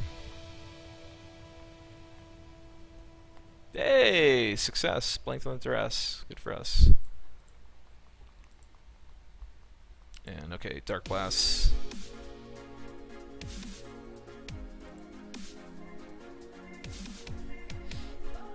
game's gonna last forever? I don't think so. I mean, there's nothing happening, and once the person gets an edge, they're probably gonna be very far ahead. I would imagine for it to take forever. I mean, he's shown some more cards here. So Xenagos.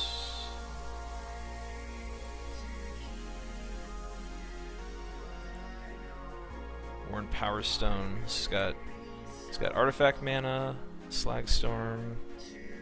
It's got like removal counters, kind of weird.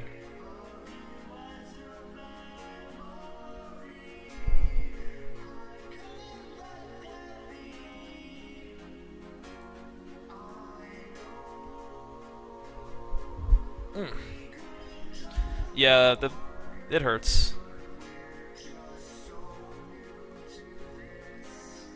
We'd definitely be in better shape had that not happened. But, you know, Tiwu likes playing really expensive cards as well. So I wouldn't be surprised if he's got like a Kozilek or something in there. Like he has the Grim Monolith, the Power Stone. Like, it may be difficult for him to actually find his win conditions at this point. 8.5 tails, I think.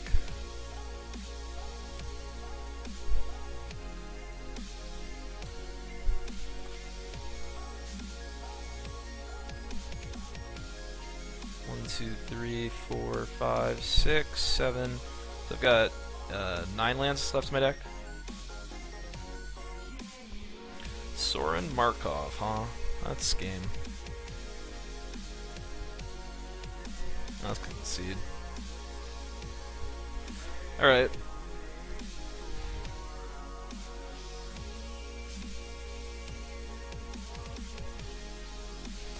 Anthem's like interesting, just because it at least sits out in play. Like whatever removal he plays, at least Anthem kind of sits out, makes things a little more difficult for him.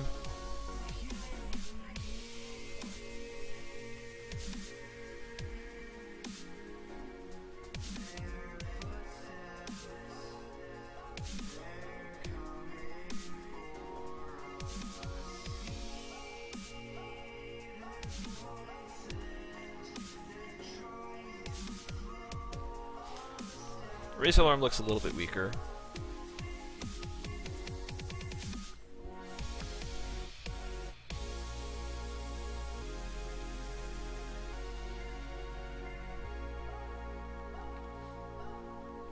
It's still okay. Maybe I'll still run it. Geddon's still good because his mana base is like his. I mean, he has a Coalition Relic, but other than that, mana seems like it'd be difficult for him. So, I mean, think of how good it would have been had we actually gotten a creature up before we had gone for that. Alright, I'll mull this. One lander, and even if I draw a land, it's not great. Well, probably going to 5. Okay.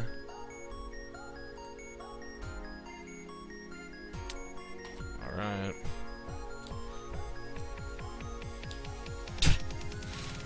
White Weenie deck. Roll to 3.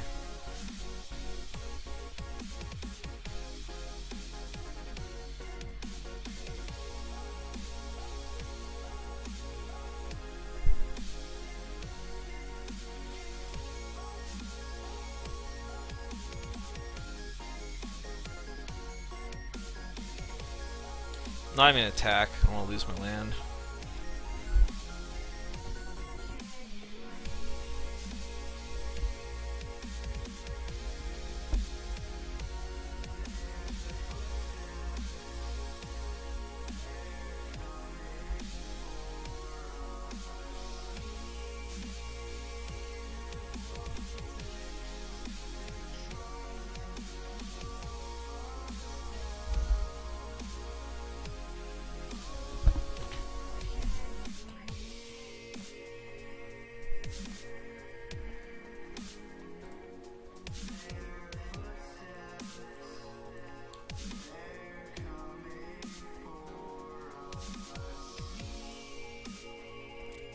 Yeah, the deck's really good.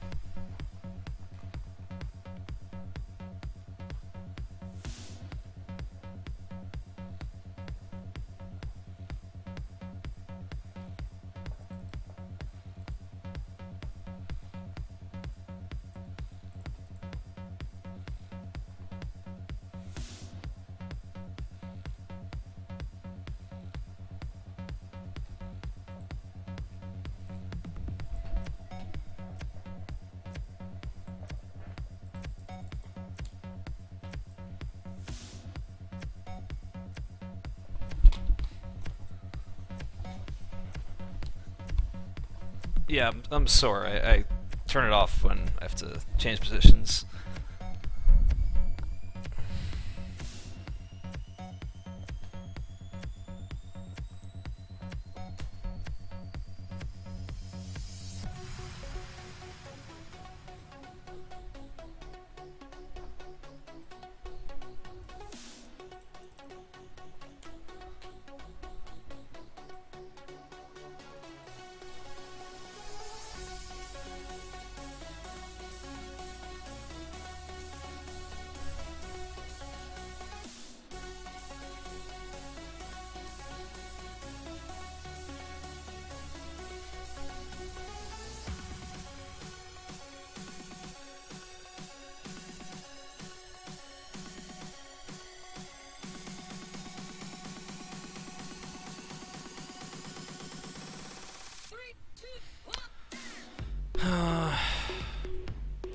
Might have a chance for the land. I mean, still unlikely, but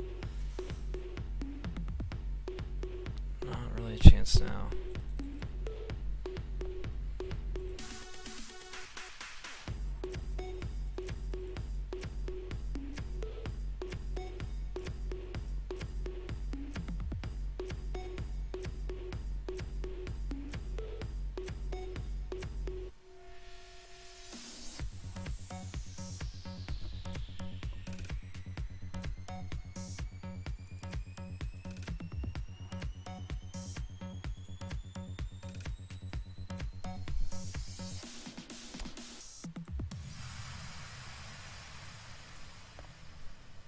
Okay, Grim Monolith. Yeah, I mean, we did pretty well for the mold of 3 on the play. Like, it seemed like we had a shot there. Oops, I don't want to drop.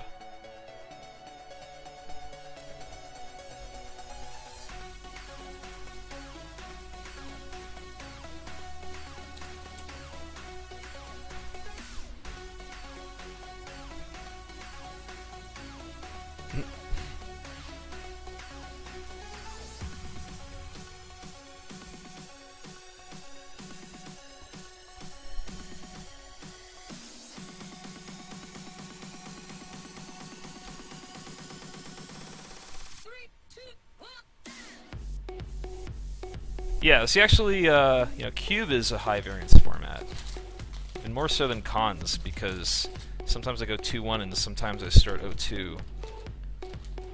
Checkmate.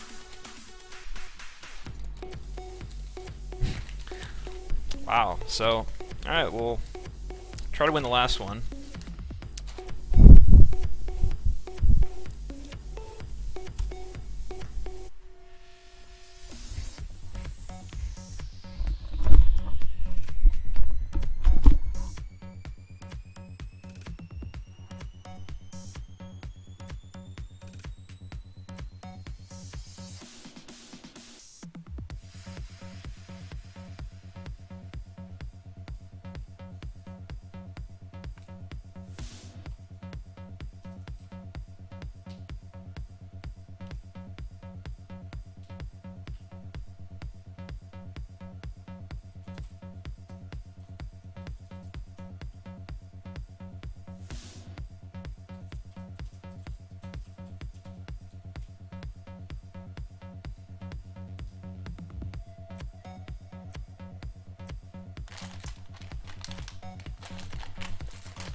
Okay, so we're just waiting on one game.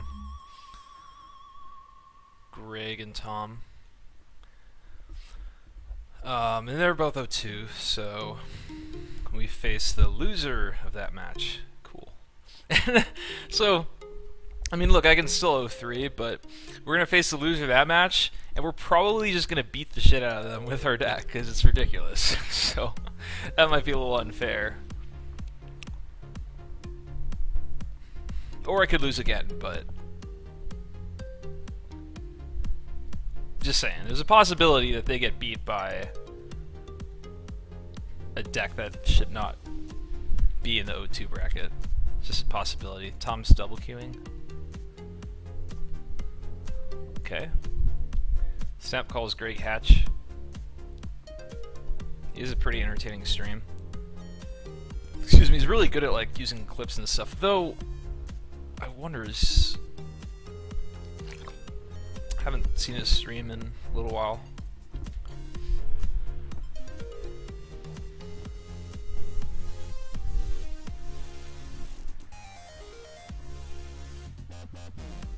Hey, what's up, Athena?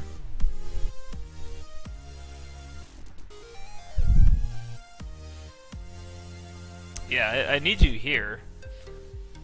I'm rocking less than 100 viewers now. Every one of you is important.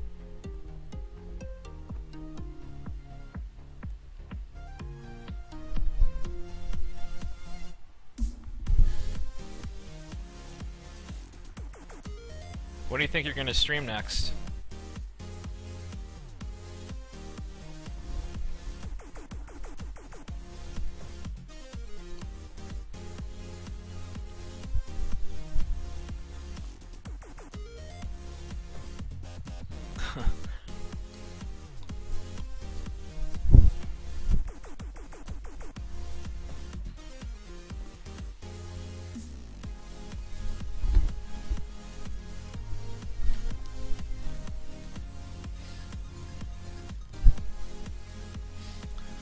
Yes, you are, Raised. Yes, you are.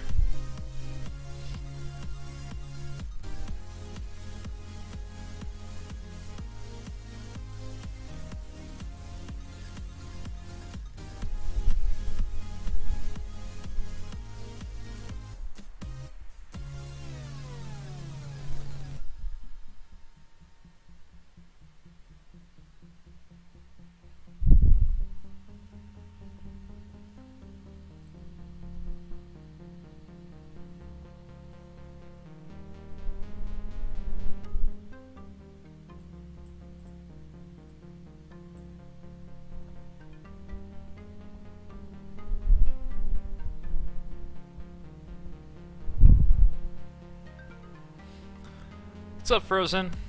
This doesn't pay out. Everyone who enters gets 32 Phantom points, which is like 2 cube drafts, and then it just doesn't matter what you place.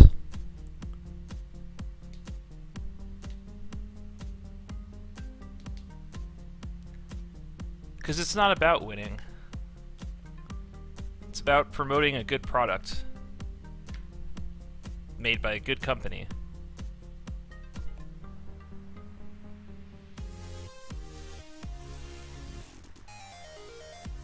Now you can see why they invited me back.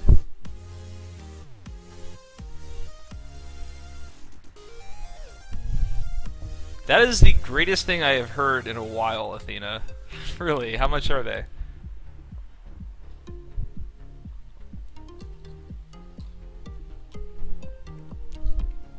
That is some frickin' good news. I mean, I did look into, Anamanaguchi has a concert in New York in January. Could be something.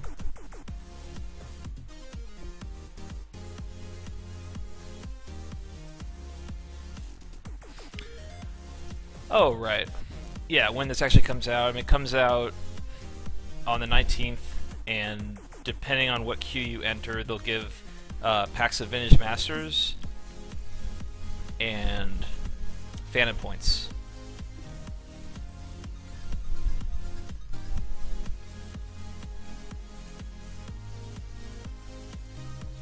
But yeah, because it's Vintage Masters, it'll have a pretty good payout compared to normal with cubes. So I don't think it's going to be terrible to play the single limbs since you'll get Vintage Masters packs. But I only think you get like 1 pack if you get second, and then 2 packs if you get first. So because it's so good, they like don't give you as much as you should get. Yeah, Vintage Masters coming back. I mean, they're making a push for actual more vintage events for like the holidays, so maybe the prices aren't going to get completely demolished. I barely even want to look. Like, I haven't looked in a while, and my investments are not looking great. What are we at? Mox Sapphire 52. Yeah. Recall 41. Oh boy. I mean, it's not. That's pretty low. I think it's it's like drop more than it was before. At least the Vintage Masters packs are still near 7. That's good news. 350 round trip, huh?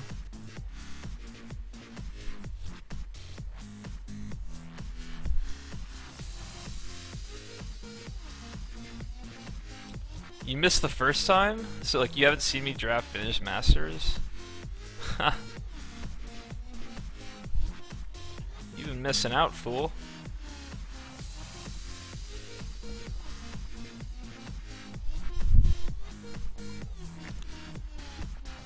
It's a beautiful sight to see.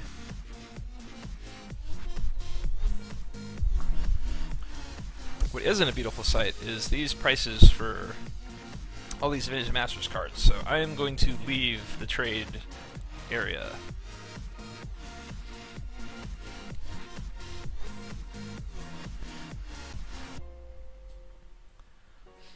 Yeah, Modern Masters I don't like Modern Masters. I just don't like it.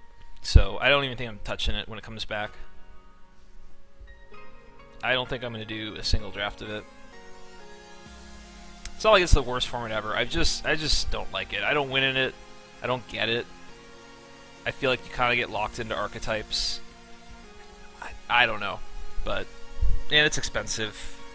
That's always been a big reason why I'm not too into it. So I liked it a lot the first couple weeks it was out, and then kind of what's cheaper, Flight to Vegas or the foil set of VMA? I don't know now, but foil set of VMA used to be worth a lot more than a Flight to Vegas.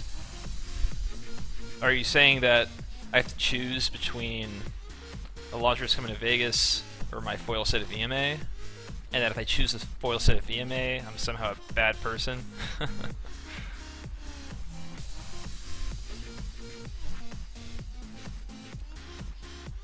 Yeah, it's very archetype-y.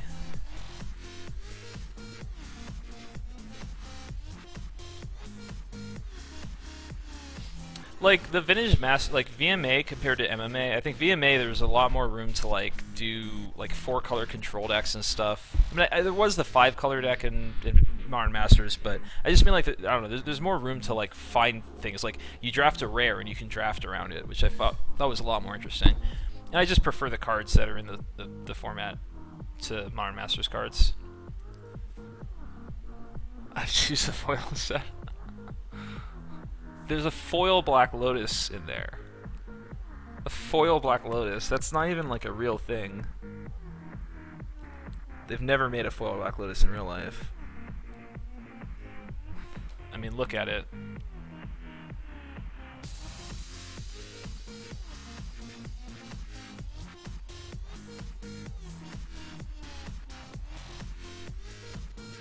Before you judge me, take a look at this thing. I could, if I just accidentally click a left click, I actually open it up. Look at that beautiful thing. It's got the magic symbol, Vintage Masters foil set.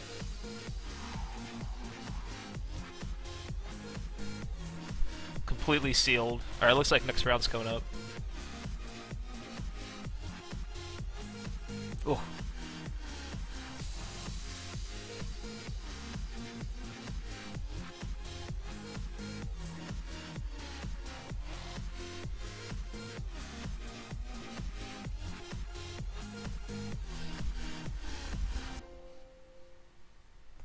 Yeah, still got a lot of M15 I gotta sell off.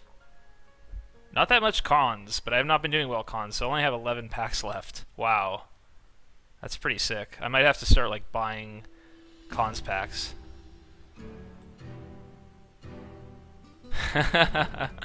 Maybe EGK. Maybe. Alright, round 3. Let's do the best thing here.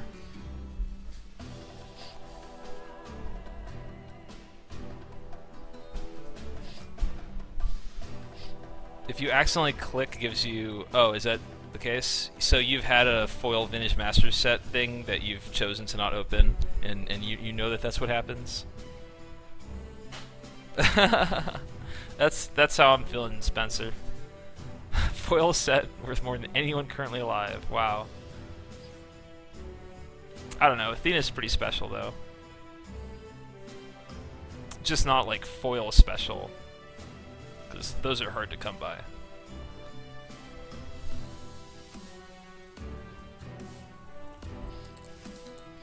Alright, got Greg Hatch. Sure.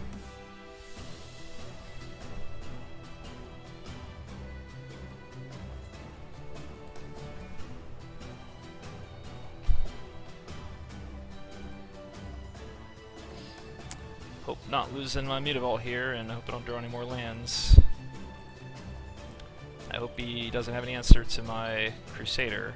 Interestingly, if he had like Edict, if I have another land, I can protect against Edict, but like if he just plays a Swamp here, I would at least consider holding off on the Crusader for how important it is. With Plateau, I'm just going to throw it out there.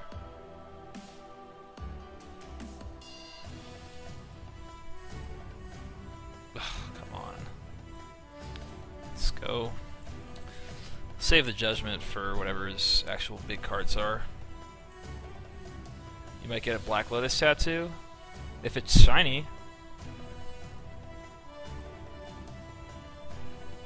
Jeez, I'm losing again.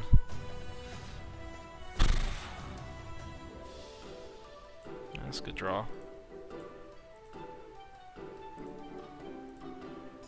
Attack that Ajani. Upkeep. He's got red green. This is like green. It's double red plus white, double red plus green or black. So we have seen Ajani. Unfortunately, Ajani could very easily be like the one card. He tends to like multicolor decks, but it could be like one card that he's playing of that color. So I think I'd be better off tapping the Taiga.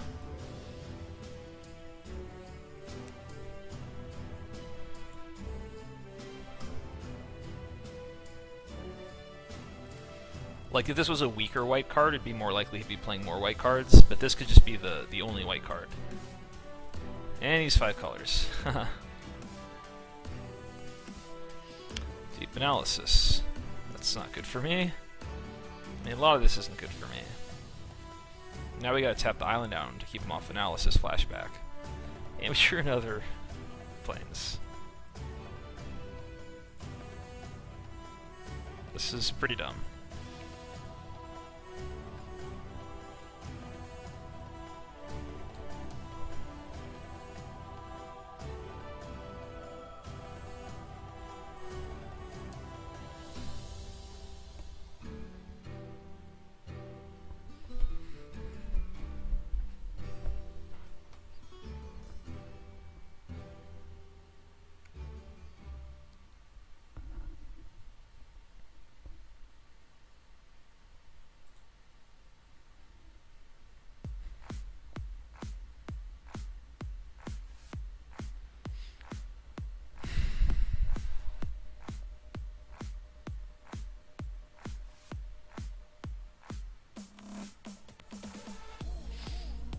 I could attack with Mutavault. Trade off there.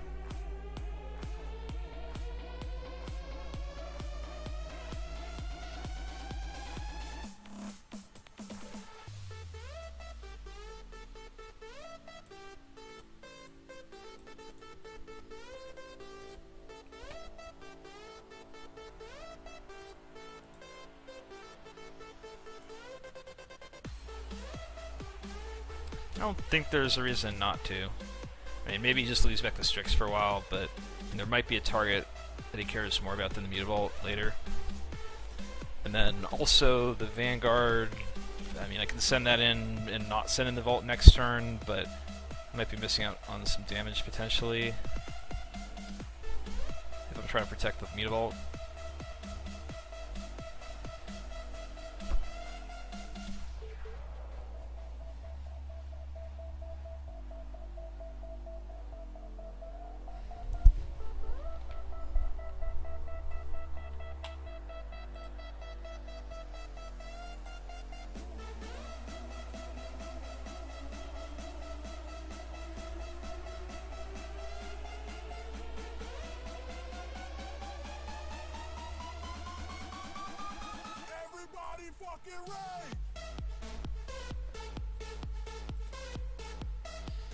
Yeah, at least play one more land.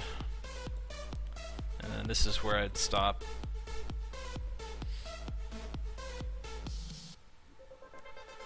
So he's gonna have at least Deep Analysis by itself. I think I'll tap the Taiga. It's double red plus green.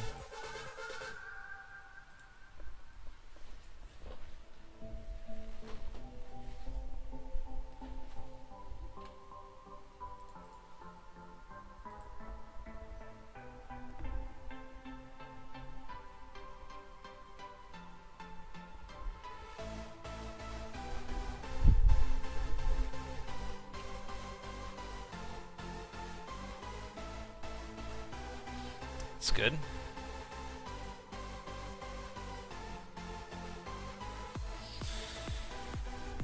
Problem is, assuming it resolves, like, I still want to tap down his Taiga every turn. Like, if I let him use it this turn, and then if I don't leave up mana, then 8.5 Tails could die. I think I should just protect the 8.5 Tails. I think.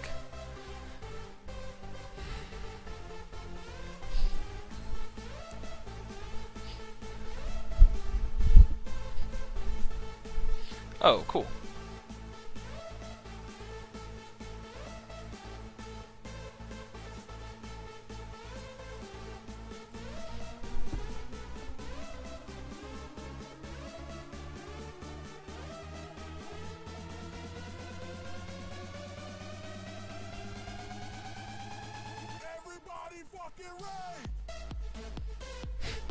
Well, my deck kind of looks like an 0-2 white weenie deck, the way that I'm playing, with just kind of not doing much, playing some lands out.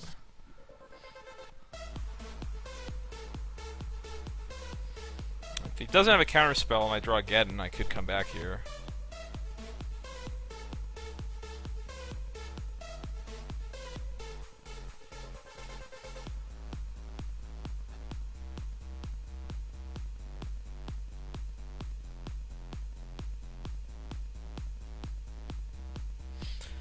I do want to keep porting. So I'll play the plains.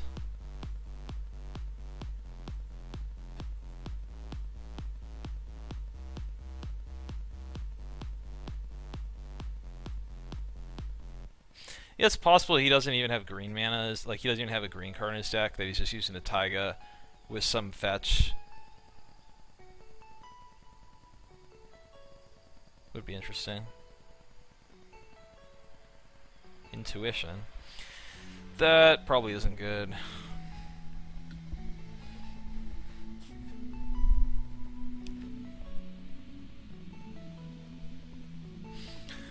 Barrel rights. Yeah, he. From watching his stream, when he streams Cube, he seems to really like a bunch of good stuff type decks. So choose a card, puts it in the hand.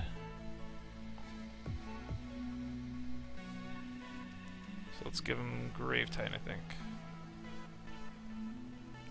Or let's give him Soul.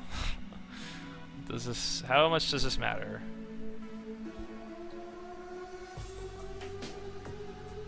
Let's give him Grave Titan. I guess it like literally doesn't matter what we pick. So. Oh, it's a short playlist. Yeah. I mean, I can mix it up with some others. It is better than some of the other ones I've seen. Or like I have some other EDM playlists that just like aren't quite as good. But I mean, I can mix in some of the others just to mix it up.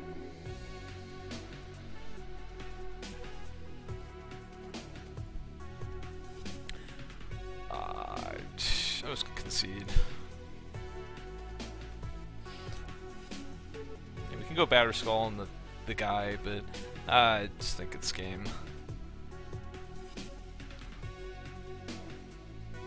Double show Batterskull. I don't know. Can only handle so much punishment if I want to throw in the towel.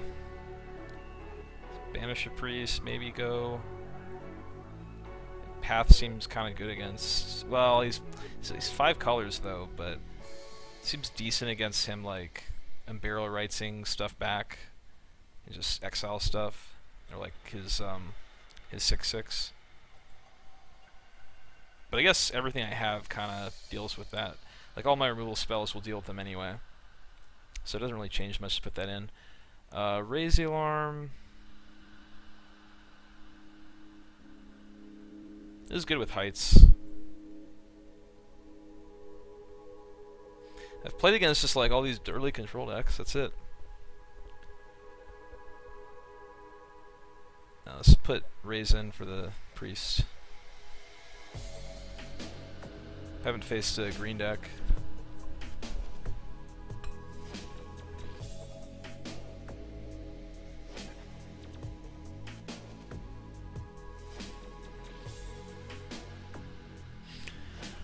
Well, no, I mean, Intuition for Barrel Rights and any 2 cards basically gives you the Barrel Rights. And if you just get 2 random creatures, then, you know. But yeah, like his pile there, being able to get Soul and a Barrel Rights to the graveyard's pretty powerful. Which means whatever your 3rd card is, you know, if it's just like some big creature, then you can kind of get whatever you need. Alright, solid. Like, my deck's curve is perfectly fine. Just like, yeah, just been getting bad draws. I've got a decent creature count. So, I mean, none of the things that have been happening are really like flaws with the deck. Like, just bad draws.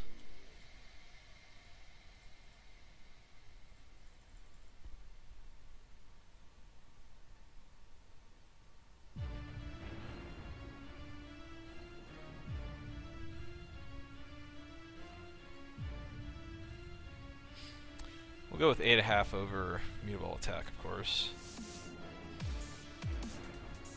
If opponent's not doing much, a Johnny could be really sick.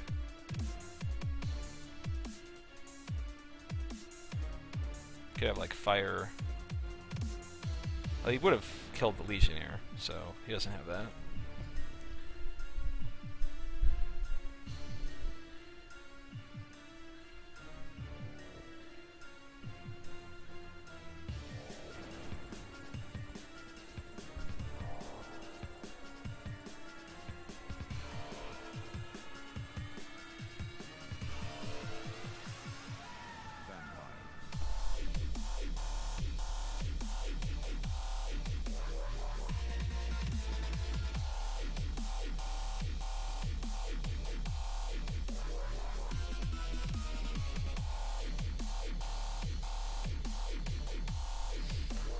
So I'm gonna go Archangel.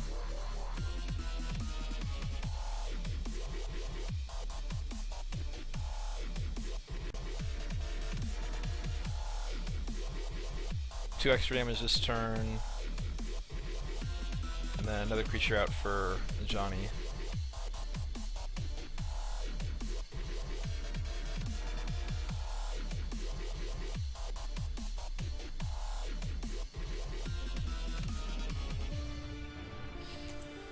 He's just passing.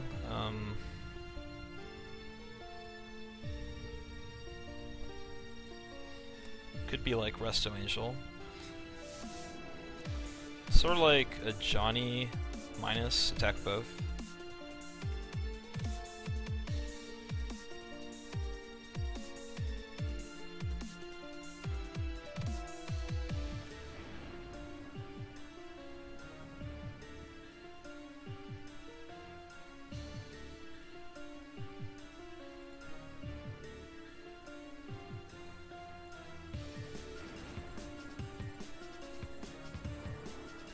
Plays around Resto Angel.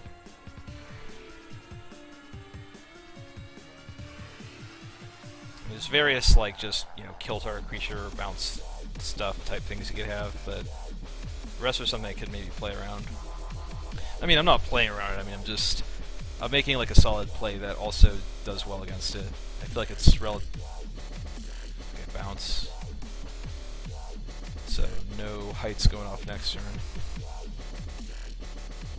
I think you have to be happy to not kick that, or entwine it, whatever it is. I think hero, or I guess if I'm attacking with 3 creatures, probably fetters.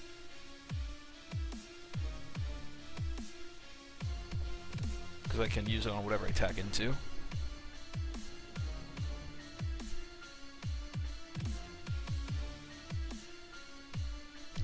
Oh cool, good for Kenji. Yeah, I love Phyrexian Obliterator.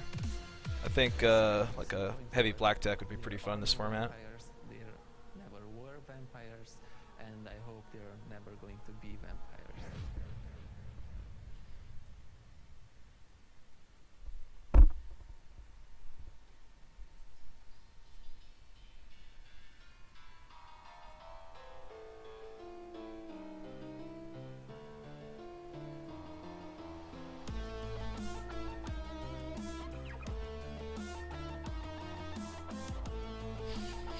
So if I play Angel, the Legionnaire is lethal.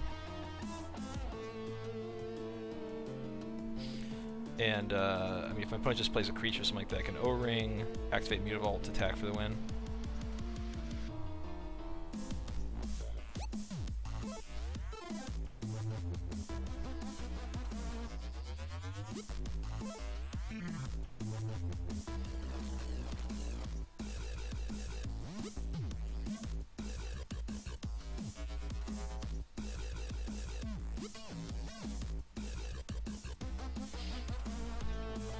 Okay. Self-Peller's good.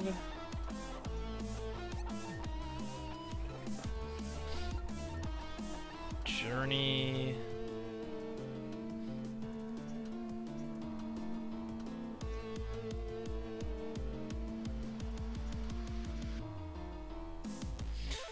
Can't, like, it's fine I can Vigilance, but if I want to remove with Journey, I have Vigilance, I can't get the double weight for Precinct Captain, so I was considering that. Otherwise, I can go Angel, activate Mutavault, minus it, so they both get counters, and then lose it to the Stomp Howler. I can go Journey and then Captain, and then... how about, yeah, let's do that. Let's go Journey...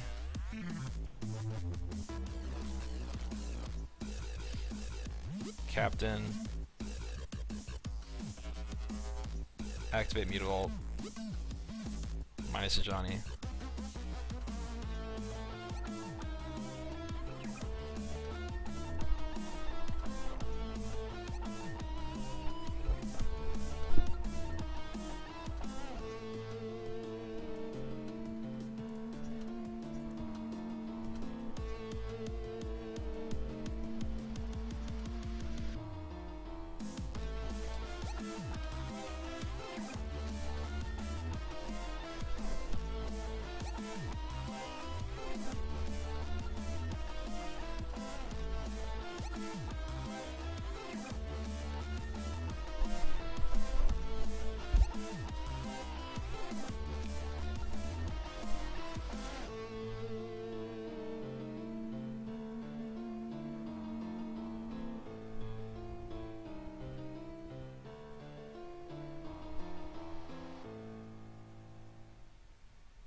Mind Sculptor. So if he returns that, if I draw a land, I might just win.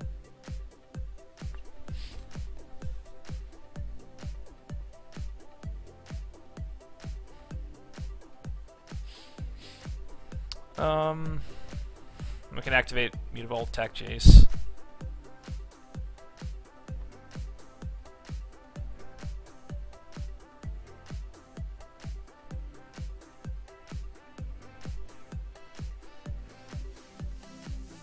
The Vigilance first, I can cast Sovereign afterwards, but it won't get the counter, which might be okay. I can also O-Ring Jace, attack my opponent. I don't like that. Let's go Captain. Yeah, maybe that's right. So let's go Captain.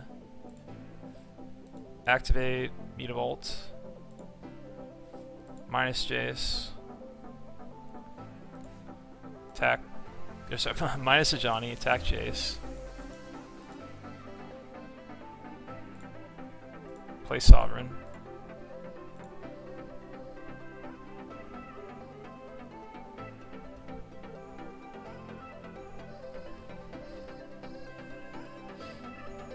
So, yeah, it's like both turns there I was able to make some kind of interesting plays to get like a little bit extra advantage out of my Johnny. And I mean, we'll see if they make a difference. Having the Sovereign out here seems pretty good against the Strix.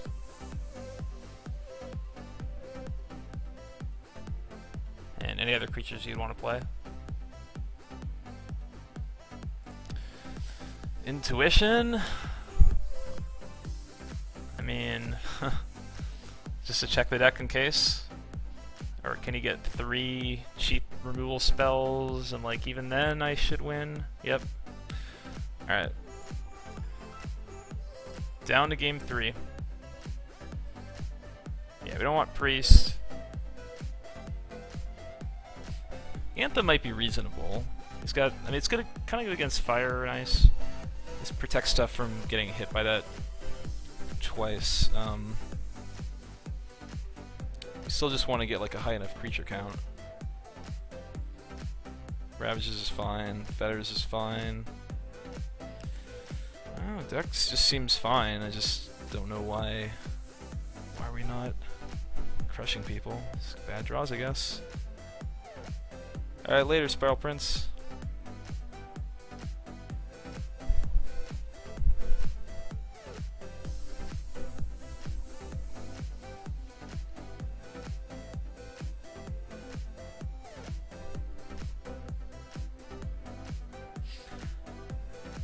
Well, Doofgod, for starters, like, this deck is absurd. I have Path to Exile, Glorious Anthem, Raise the Alarm, Boros Elite, which is like a human for my... I mean, it has a lot of good synergy. I have a lot of stuff in the board to start with.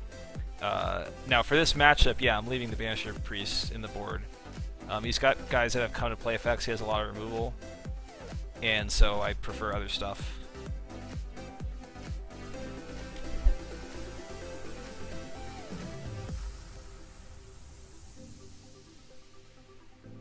I mean, I can go to the deck just so you see that, like, the deck is absurd. Like, every card is an all-star in mono and White Weenie. I'm not running Anthem, Raise Alarm, Path, and Boros Elite. One of these is in the main over...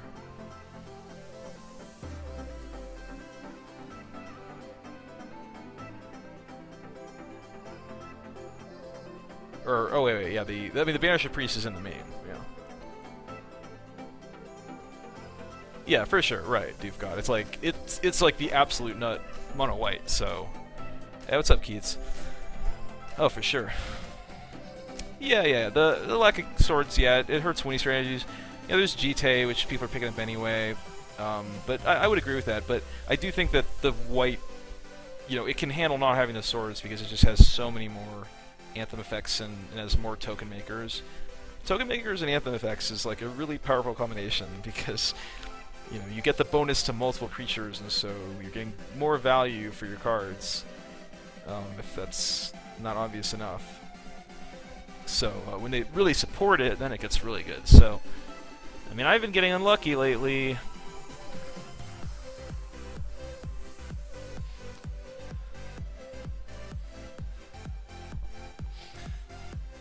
It's like, does me getting unlucky make me want to keep a hand like this? I'm on the draw. 2 shots at land number 2. I do have a 1 drop. If I hit a white, I mean, I'm pretty good for a while. Nah, not a sneep. It's like, I've been drawing so poorly that it makes me want to just... Yeah, this is the deck I thought would break the format, but I'm close to 0-3ing here.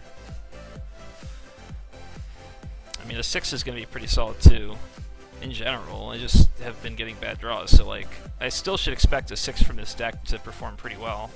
But this does have just a turn 1 drop.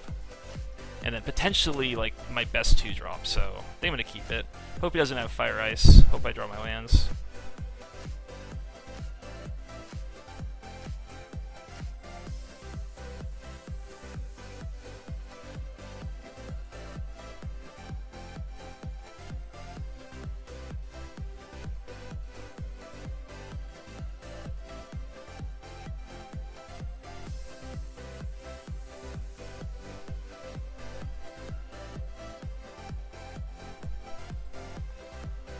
Nope.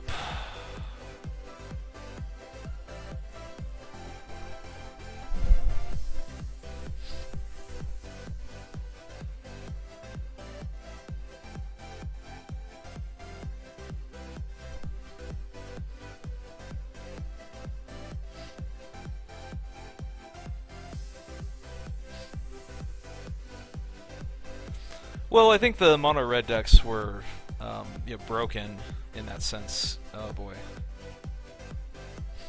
Guess this wasn't going to work out anyway.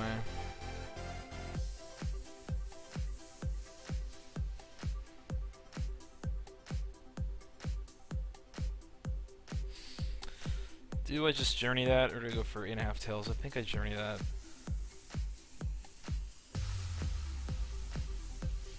If we go 8.5 tails, like any 1 damage can finish it off. It like opens it up a little bit, I think. I don't know. I gotta kill that guy at some point. It's too annoying.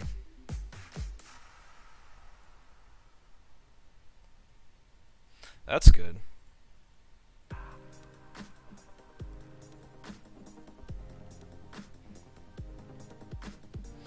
Go for Legionnaire. It could be a lot better attacker next turn than 8.5 tails.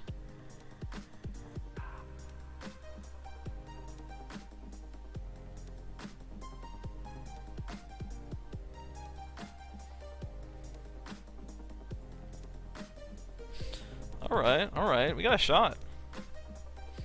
This could happen.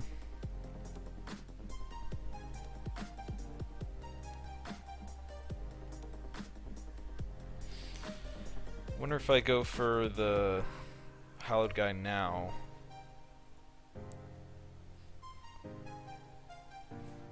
Or just 8.5 tails and try to like get more guys in the graveyard before I go for it.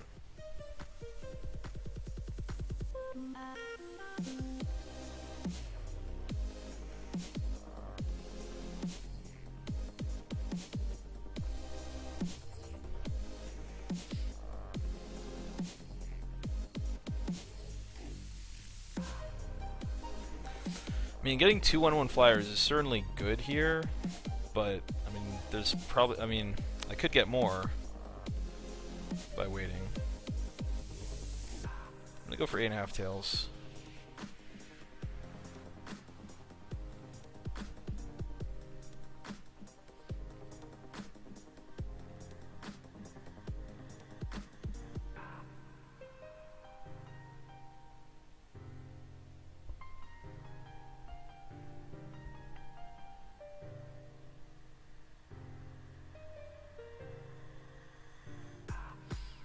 Deep analysis, that's good for me.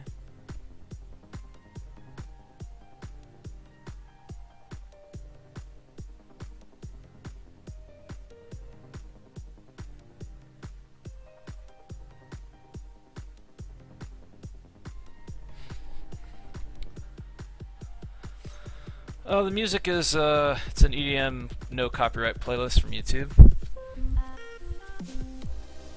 So you know it sucks, yeah. If it was good, they would have copyrighted it by now.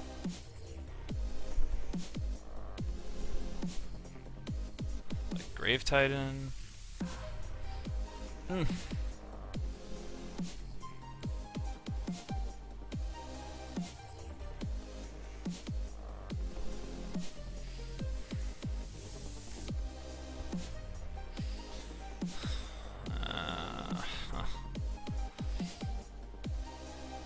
Get 5 first strike on it.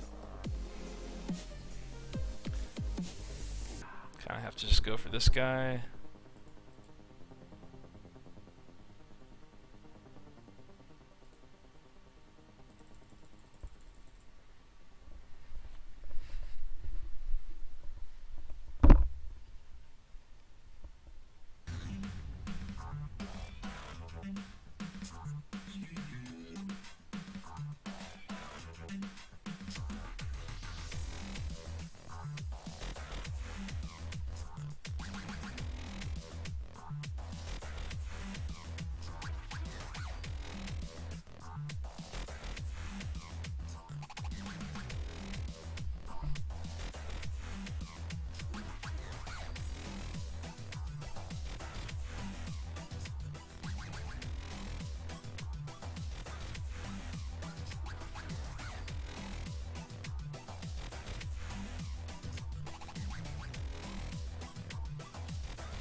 Hey, EGK, if you want to say that big black creatures always beat white weenie, you can actually just say that, you know? By adding an acronym in front of it, you've actually lengthened your post, and it kind of defeats the whole purpose of an acronym. So I just need to correct you in your attempt there. What's my favorite limited thing to play of all time? A VMA Spooky Sealed Cube. Oh, well, Innistrad Draft, which is also Marshall's favorite format, and Cube is also very good. So, yeah. Oh, it's a joke, yeah. Oh, hey, Saucy. Did I force mono white? Let me think. I sort of did. I first picked swords, and there were some other... there were some other, like, good cards in the pack. I mean, I think it was the correct pick, but... I had options. No jokes allowed. You know, I was appreciating that, that joke by saying that.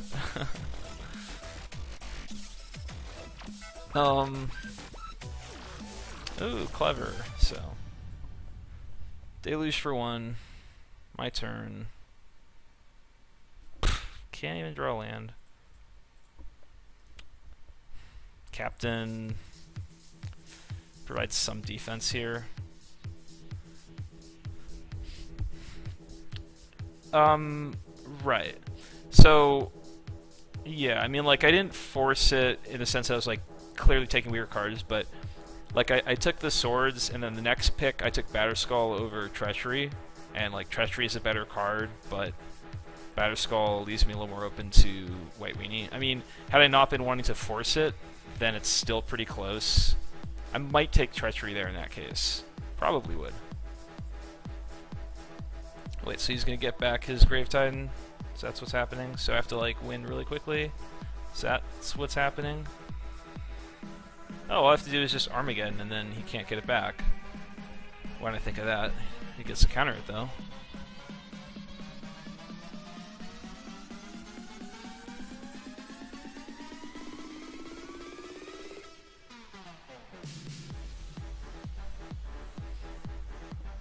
What are my theoretical win conditions here?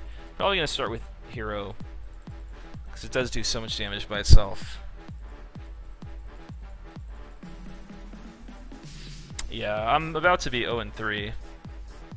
I mean, I think my deck is a pretty, like, it looks like a 3-0 deck pretty easily, but I've had horrendous draws, just like multi 3 on the play. Drew 11 lands out of 16. That last game I just drew all lands. I kept a 1-lander on the draw, didn't get there. So, not going super well.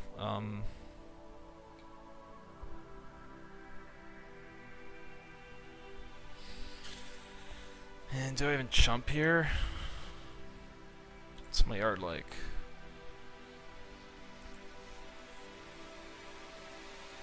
No, no more drafting after this. Yeah, 16 lands. I mean, I'm White Weenie.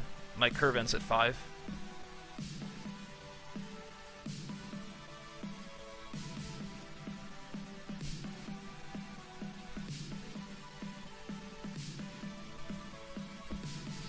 No, I don't think we have any outs.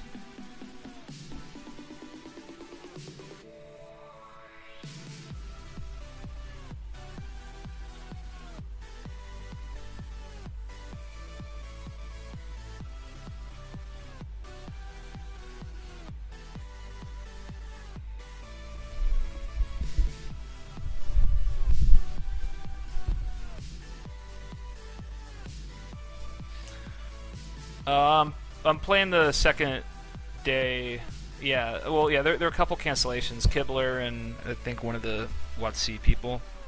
So Matthias and then I volunteered to jump in again. And that is bad. He gets his Park Mage back. Just red, blue, black, green, white. It's all the colors of the rainbow. Wait.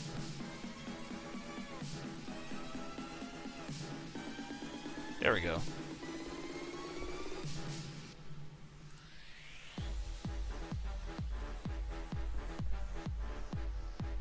Go down in style.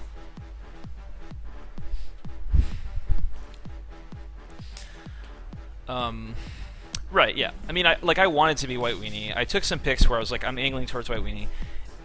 But, like, it was absurd. Like, all the cards that I was really excited to take, and that I passed, everything tabled. Like, there's a Mirran Crusader in the first pack, that tabled. Then there's Council's Judgment, that tabled.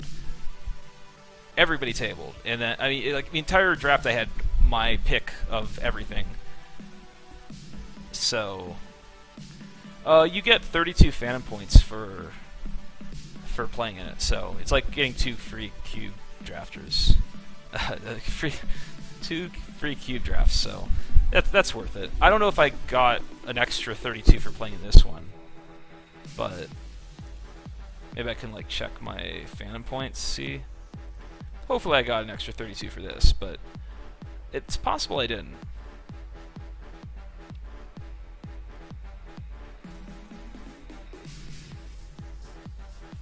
Is there a place where your Phantom points are?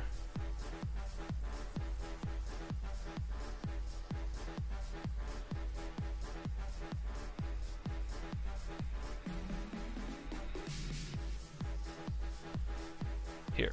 I have 28. What?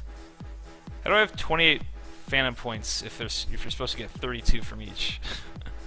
That's not correct. Well, either way. Maybe it's not 32. I think it did. Thought it was 32, but Could be wrong. It's better than what they pay the programmers. Shh.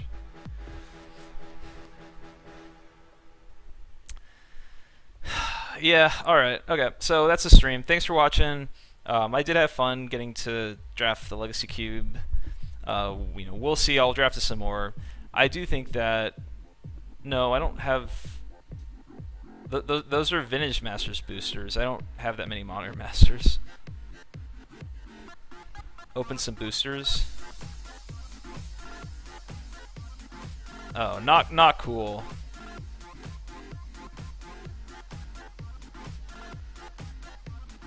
Launchers get purged.